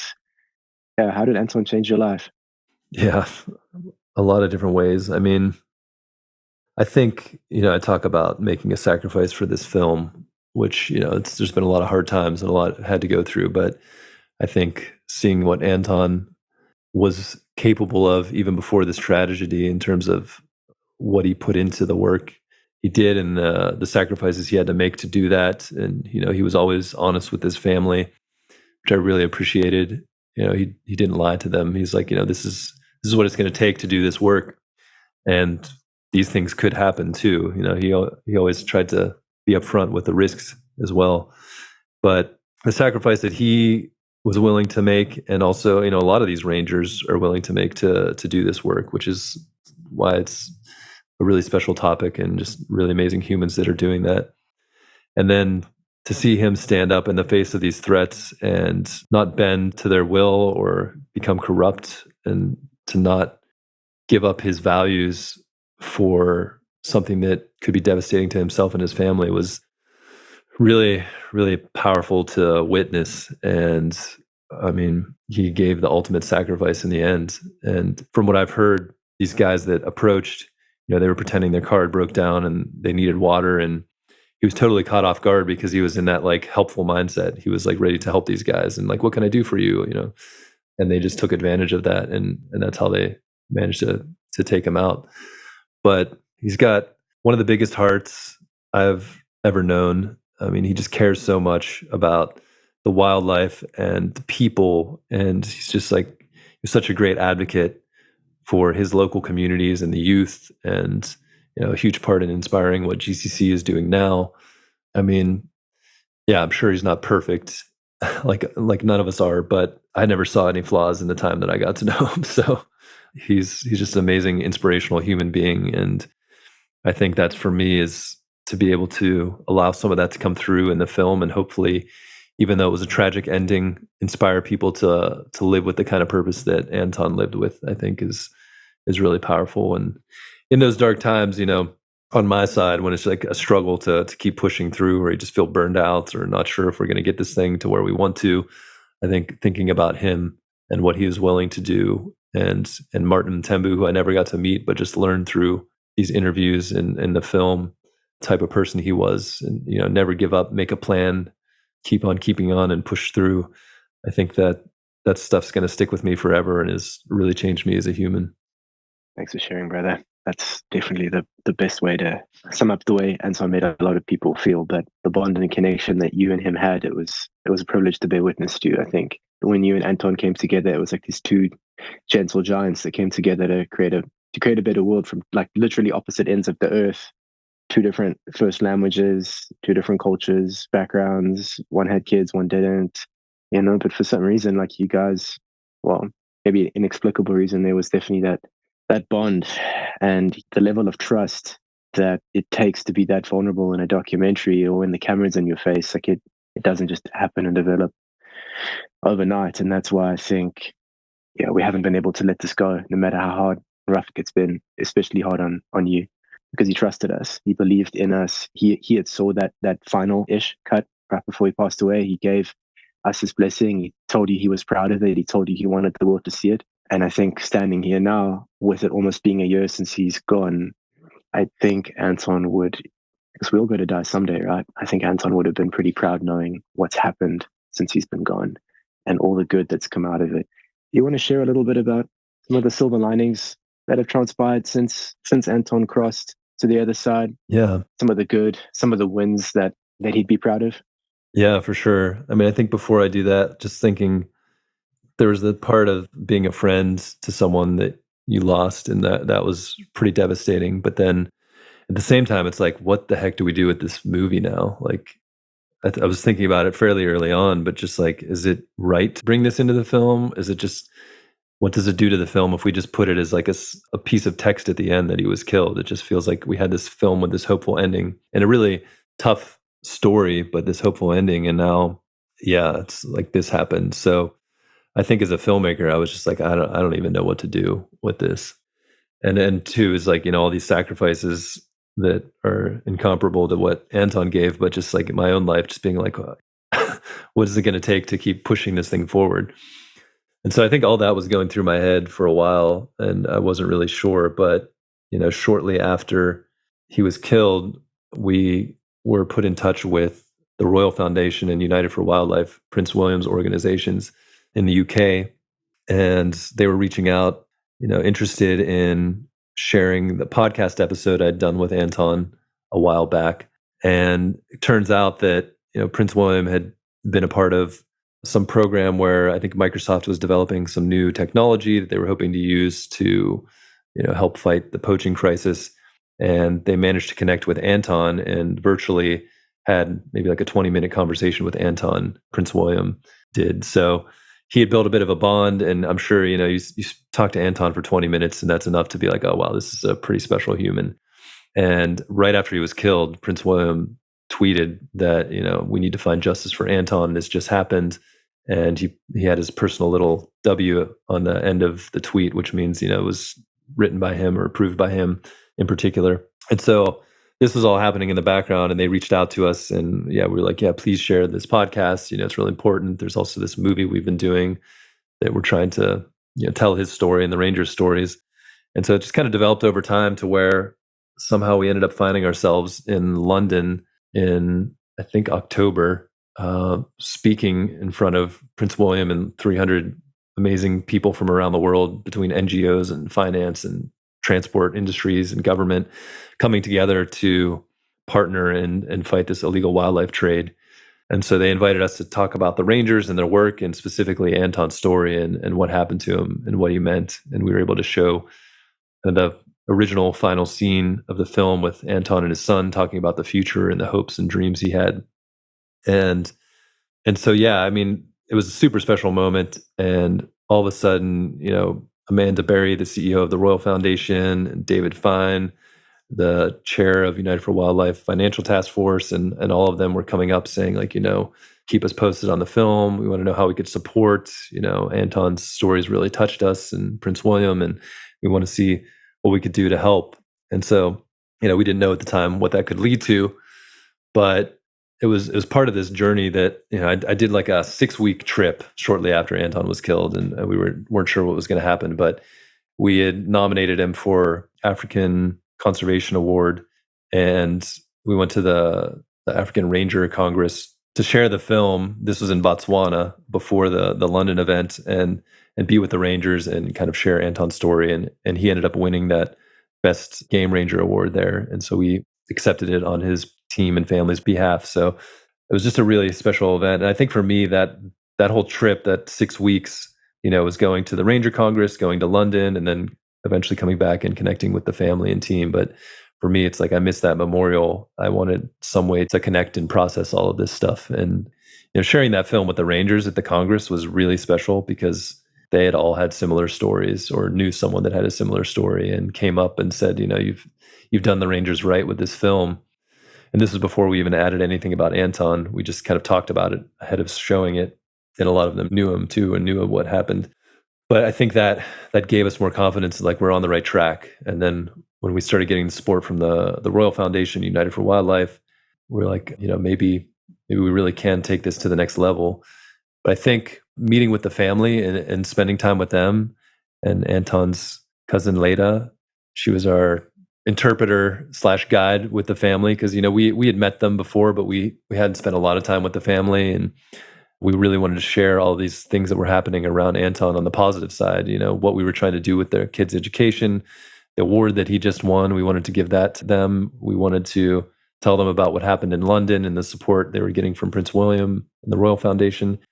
And so we had this amazing moment where we spoke with the family and shared those, and it was pretty emotional. I mean, it's still super recent for the family what had just happened, and I think Anton's dad was just like, I knew my son was a really great guy and doing good things in the world, but I never knew the amount of reach and impact he was having. And it's just hearing this about him was really, really special and kind of inspiring for him and for the family and for the kids.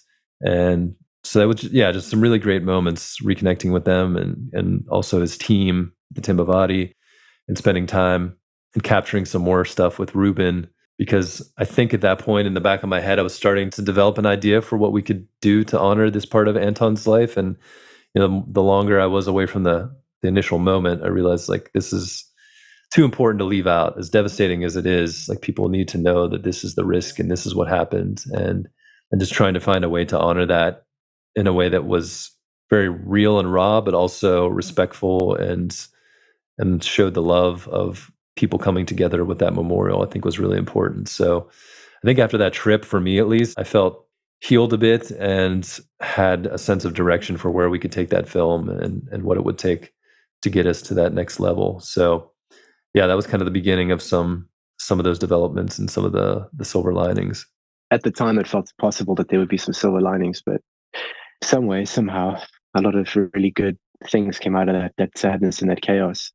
John, for you, I mean, again, you're very humble, pretty damn shy when it comes to like what's behind that veil we said in the beginning. But you had lost a friend. You're also stuck behind an editing bay with massive displays all around you with your friend that you'd lost, and you're trying to piece together a story. How did you? I mean, that process of months trying to piece together Anton's death, and you watching your friend over and over and over again, passing away. Like, what got you through that? Like, what got you through doing something that it's like watching one of your best friends' deaths over and over again for months? How did you do it? Yeah, I mean, I think with the final decision to kind of go through with building out that part of the film was, trying to think about Anton and what he would want. And the 7 or so years that we spent working on this project with him, I mean, I just remember him like saying over and over again that he wanted people to know around the world what was going on and to get that support for the Rangers. And it wasn't really just about him, but it was for Rangers in general, who were kind of these unsung heroes. And they're finally, through not only our film but other projects, are starting to get some notice, and people are starting to learn about what they have to do and go through to protect our planet, basically. And I think just knowing that if this made the film more powerful and give it more reach and be able to bring more people into this story, that it would be honoring that original reason that Anton was a part of this, and not only honoring his legacy, but bringing that kind of attention that is needed for these Rangers. So I think at a certain point, I kind of settled on, that it was right to move forward with it in this way. And, coming back from that trip, I think South Africa was kind of the last part of that 6-week trip. And, I had an interview with Ruben. I'd sat down and I showed him the old version of the film because he hadn't seen the full new version before Anton was killed. And then sat down with him and did another pretty emotional interview about what had happened and how that affected him and his experience of the memorial. So I had that, and I'd managed to collect a bunch of footage from people's iPhones from the memorial as well. Not a ton, but just enough shots along with that radio message that I mentioned earlier from Stephen. And so I felt like I had the pieces, the building blocks for something. And I also had these messages that Anton sent me. I talked about earlier, the threats that he was receiving. And I felt like that would be the way to set this up, is, hearing directly from him and what he was going through is pretty raw and real. It wasn't an interview. These are messages from a friend to a friend. And yeah, I mean, it took me, I don't know, it probably took me a couple of weeks after like having it just percolating in my mind and thinking about it for a while to sit down and start to pull this scene together. And yeah, I mean, I'll be honest, I feel like the first week and a half or two, I pretty much just kept crying through the whole thing. I mean, it was like, it just kept hitting me. And that the haunting voice coming over that radio, especially from Steven and Ruben's words, and seeing Anton on screen and thinking about what had happened, it was pretty emotional. I mean, I kind of I'd work for an hour or two and then I just had to walk away and then maybe come back for a couple more hours later on. It took a while to get through. And I mean, for the first month or two, kind of fine tuning that scene, it would just kind of constantly come up and hit me. And I mean, I think on one hand, it made me think like, okay, I'm on the right track. Like, this is kind of what it should be doing. We should care about Anton this much to be having these emotions, So I knew there was a lot of power in it. And the further I got, the more I was convinced that, yeah, this needed to be in the film and that we'd put it in the right spot and that it was coming together. I mean, now I've watched, I've watched this film like probably 100,000 times in different versions for different reasons. And so it's, I kind of just have to trust in the initial feelings and emotions that I put into it to get it to where it is, because I'm kind of numb to it now. But it definitely was a challenge to get through that edit and bring that to life. Film's now done as of 2 days ago. I might have seen a selfie sneak through with a whiskey or two from the editing bay. So congrats, brother, on seeing it through. What would be Rhino Man's not just another conservation documentary, right? It's about the people behind the wildlife, behind the conservation. It's about brotherhood. It's about community. It's about legacy. Hopes and dreams for this film. What's the true impact you're looking to achieve when this thing gets out into the world? Yeah, I mean, like you said, I feel for me at least, even with that first trip, I mentioned that it was the people that really stuck with me, and I think that's what drew me to this story. I mean, it's the work they're doing and the backdrop of this rhino poaching crisis is really important, and it's kind of the whole context of the movie. But I think even if you're not into wildlife films or documentaries and things like that, I think anyone could connect to this story and these humans and what they're doing, and it's inspiring no matter what your interests are, what you're passionate about. To see someone else that's so passionate sacrifice so much for what they believe in, I think it's just kind of a universal theme. So I really hope that comes through and that's able to inspire people. But I think on a bigger scale, it's like, I don't know. I mean, I think for me, it's just dreaming as big as we can, trying to get this on a huge platform like Netflix or HBO or Apple or whatever. And in a way that as many people as possible can see this and experience it. And then we've talked about this quite a bit over the years, but it's like we don't just want people to become aware of what happened or what these people are doing. I mean, as a film, I think as a filmmaker, I want this to stand alone and be a story that you can just watch and you're entertained and you're like invested in these characters and care about where they go and what happens. And I think that's important. You know, I feel like there's some films that become a little too on the nose or educational or preachy or something like that. And I hope we didn't do that. I hope you're just connect so much with these characters that you're kind of invested in them and their lives. And you're like, oh, wait, this is real. So like I could actually have some impact. And on top of that film, I think we have this social impact campaign that we've been developing with some amazing partners.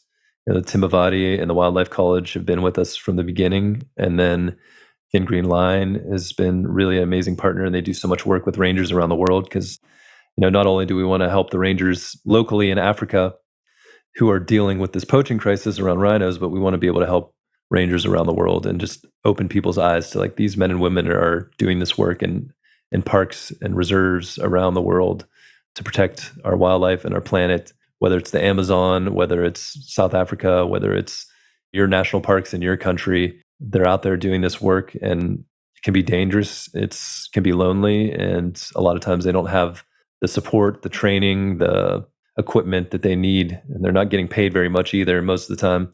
So we wanted to be able to have real impact and find a way to raise funds to support them in different ways. So that's a big part of it with these partners on the social impact side. But then also, I think the original idea was like creating local heroes out of these rangers for people living around protected areas, starting with Kruger National Park, but spreading out to anywhere, because a lot of times the rangers are seen as like defending the tourist interests that are coming there, but not really the local peoples. And there's a lot of work being done to change that. Anton was a huge inspiration in changing that and making sure communities are benefiting. But the reality is they're protecting these resources that these communities can benefit from, should benefit from if they're not already. And there's a lot of culture that's being protected in a lot of areas as well by these rangers. So I think creating heroes out of them is a pretty inspiring way to say like, hey, you could become something amazing like these people, like Anton, and not have to rely on a Rambo movie from the US or, a lot of these rangers grew up and wanted to be soldiers or rangers, and their films are, all American action films. And it's like, well, shouldn't they have heroes that come from their hometown or that are local? So that's always been huge. And I think screenings for local communities around protected areas, screenings for rangers, just because of the camaraderie and morale that we saw it brought to the rangers at the Congress that we went to, I think it could be really special in that way as well. And then hopefully maybe even have some kind of impact on like a world policy stage, or making some kind of changes that can really impact either the crimes or the support needed for these rangers. I think, it's pretty ambitious. I feel like there's a lot of things that we hope to do with this film. I think the first one is get it out there in as big of a way possible so that people are aware of it and then can follow and find this social impact campaign. And yeah, this podcast too, I mean, is all about bringing more awareness to this cause and trying to spread the stories of these rangers so that people could become invested in them and want to help in some way. Yeah, John. And speaking on the podcast, 50 episodes done now. There's one more person to chat to, make it 51.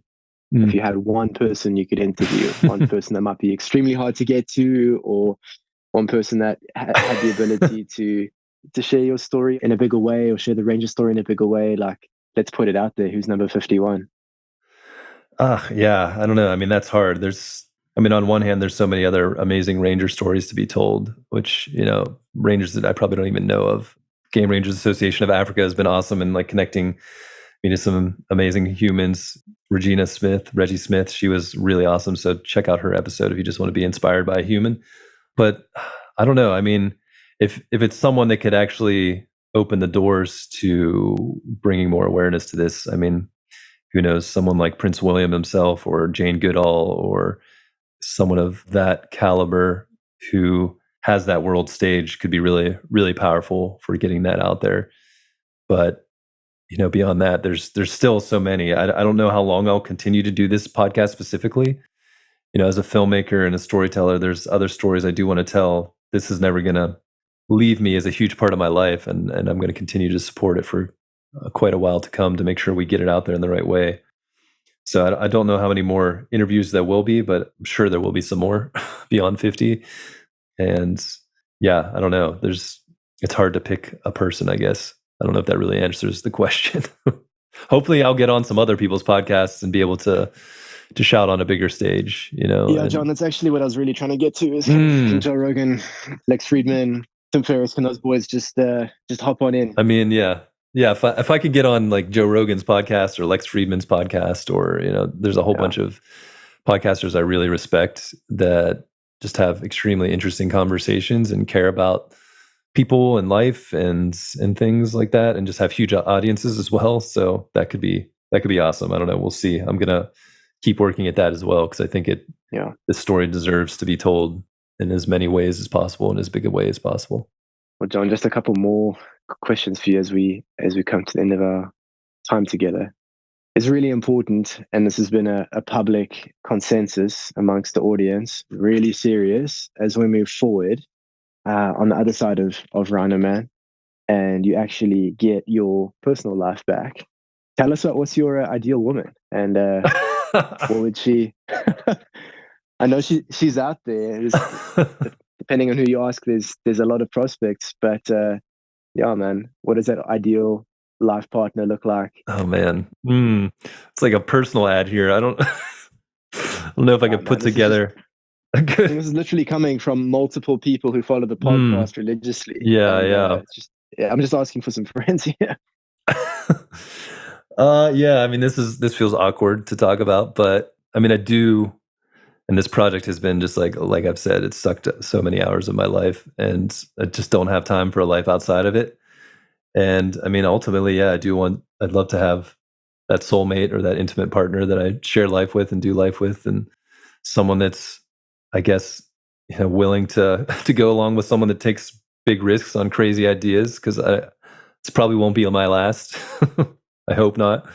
Someone that is willing to go on adventures and travel and see the world, but also caring, loving person that wants to be part of starting a family sometime. It's still, my clock is ticking, it feels like, but I'd still love that to be a part of my life as well. So yeah, I don't know if that answers the question, but so we'll see what kind of comments come out of this last piece. But John, in all seriousness, man, when you think about, and this was right before we connected at Friendly Human. There was that beautiful day where our old CEO put us through a day of reflection. He took us through a cemetery for a few hours. We looked at some really famous, like Bobby Fischer and not Margaret Thatcher, Gone with the Wind, Margaret Mitchell, like found all these famous people's graves.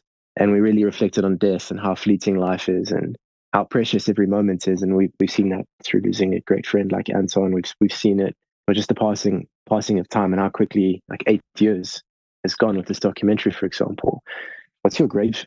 If you could choose, what would your tombstone, what would your grave say?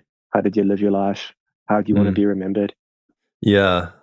I mean, I think I'd want to be remembered as someone who cared, that not only about these projects that I invest my time into, but the people around them. I mean, I think it's kind of a wandering answer, but I feel like what I'm hoping for after this project is to like find a little bit of balance again, because that's, you know, I think the people in your life are the most important part. And although this project has connected me with probably my best friends in the world and some of the most amazing humans in the world, because it's taken so much of my time, I sadly only get to experience most of them via Zoom calls and WhatsApp messages. So yeah, I just want to, I just imagine a life of more community and in-person interaction and balance in life. But yeah, I mean, I don't know. It's hard to imagine that gravestone. I just hope that I lived a good life, that I felt fulfilled, that I left behind something, some projects or some things that helped impact the world in a positive way, and that the people I was close to felt like I was there for them and cared for them and gave them the attention they needed. And, I don't want to be someone that's completely consumed by their work either. I don't want to be a workaholic and not have that other part of my life, or have the people around me feel like I'm not giving them the attention they deserve.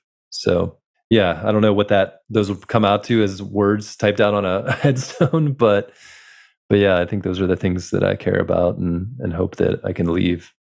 Yeah. Well, I'm here to tell you have, brother. And I think anything from here on out is just extra. This having been on this journey, seeing the final product, being on every single shoot except for one for the last 8 years, and seeing how you pieced this all together and given hope and heart, and yeah, I come back to hope for this very, very difficult challenge when it gets to the world. I think is that time when we were in 2019, we were in Denver, and it was you, me, and my dad, I think, at the back, and we saw Martin on the big screen, we saw Anton, we saw Ruben. And I think I looked at you and I said, man, I was in tears. I said, man, I can die happy now, because now the world's going to know Martin's name, and that's before the rest had happened. But yeah, I think if you go to sleep tonight, which I know it's quite a rare occasion now, you can also just close your eyes and rest easy, knowing that as of 2 days ago, the film is done, and no matter where it goes or who sees it, like it'll be etched into the mark of history. And Ruben, Anton, Orlot, Marianne, all the characters from the film and all the people and the partners who've been touched by this hopeful story, like it'll never be forgotten. And I just want to say thank you. No one knows. I don't think I even know. I've talked to you every day for the last 5 years since we've known each other, but I don't think anyone could ever appreciate the sacrifices and the commitment that it's taken to get to be here. You've done this, no support, no pay, very few friends, and a couple of allies, and just that hope that keeps driving forward. So for me, John, as your brother and someone that's going to be standing up as my best man next Saturday at my wedding, I just want to say thanks, brother. It's been an honor and truly inspiring to see you blaze a trail, which I truly don't think anyone else would have had the heart, the stomach, or the guts to pull off. So thank you. Yeah, I appreciate that, brother. And yeah, Matt, I'm excited to be standing up there with you and Chloe for your wedding coming up here. It's going to be a really special moment, and yeah, I just want to thank you too, because this never would have happened without your initial dreams or hopes to honor these rangers. And yeah, just it's always amazing when you see an idea that suddenly becomes something and kind of grows and has its own life, and it wouldn't have started without you and your commitment. And I know how much you put into not only this project before I was even involved, but the Global Conservation Corps as a whole, and your life dedicated towards the conservation and the work that you're doing. Yeah, it's been an inspiration, and I know it's not been easy. You've gone through a lot of challenges as well, and had a lot of sleepless nights. And yeah, I just want to thank you, because none of this would have happened without that initial idea and commitment to follow through with it. Yeah, takes a village, brother, and we've got a pretty legend team surrounded by some phenomenal people. So, any final thoughts from your side, man? Anything? Any aspects, elements, words of wisdom you'd like to leave us with today at episode 50 until we meet again? Well, I mean, I think want to make sure to mention that, when this podcast comes out, it's either going to be the day of or the day after. We've had a pretty legendary screening in London. And yeah, I want to thank the Royal Foundation and United for Wildlife, Prince William, the whole team. I mean, there's too many people to name that have supported this project and allowed us, we went to New York to tell Anton's story. We had an amazing event in South Africa where we showed the film there. And they've been super supportive in sharing that story, because I think they see the power in it to bring people together to fight for this cause and to do this work. And yeah, so we will have just had or just about to have a screening in London with Prince William, a private screening with a bunch of amazing humans in the room that have supported this project and are a part of the conservation world doing this work in different ways. And yeah, I just want to say thank you for that. And also, I hope that this helps bring that awareness that we need to kind of take this to the next level and hopefully get out there in festivals and on the platforms and bring the right partners in to get this thing out to the world in a huge way and to raise that support and awareness for rangers around the world. So yeah, it's pretty wild times. And I mean, we owe a lot of that to Anton and the sacrifice he made. We wouldn't be here without that. And it's kind of humbling to think about that. So yeah, just see where we can go and what we can do with this. And I hope it has real impact. And it's been worth all the blood, sweat, and tears, sleepless nights to get it here. So here we go. Brilliant, John. Yeah, there she is. Episode 50. Great to have you in the guest chair for a change. And thanks for sharing, John. I know there's been some tough, vulnerable conversations in this call. Thanks for going deep, having the courage to talk about hard things. And for anyone listening and made it through yet another 2.5 hours of mahachla, as we call ourselves, the twins, catching up. Hopefully you're leaving this chat a little bit more informed, inspired, and hopeful for what's to come in the future for all things Rhino Man and conservation as a whole. John, you've talked to some of the most prolific change makers in this space and beyond. And I think also just a massive thanks to all the amazing people that have joined you on this podcast journey.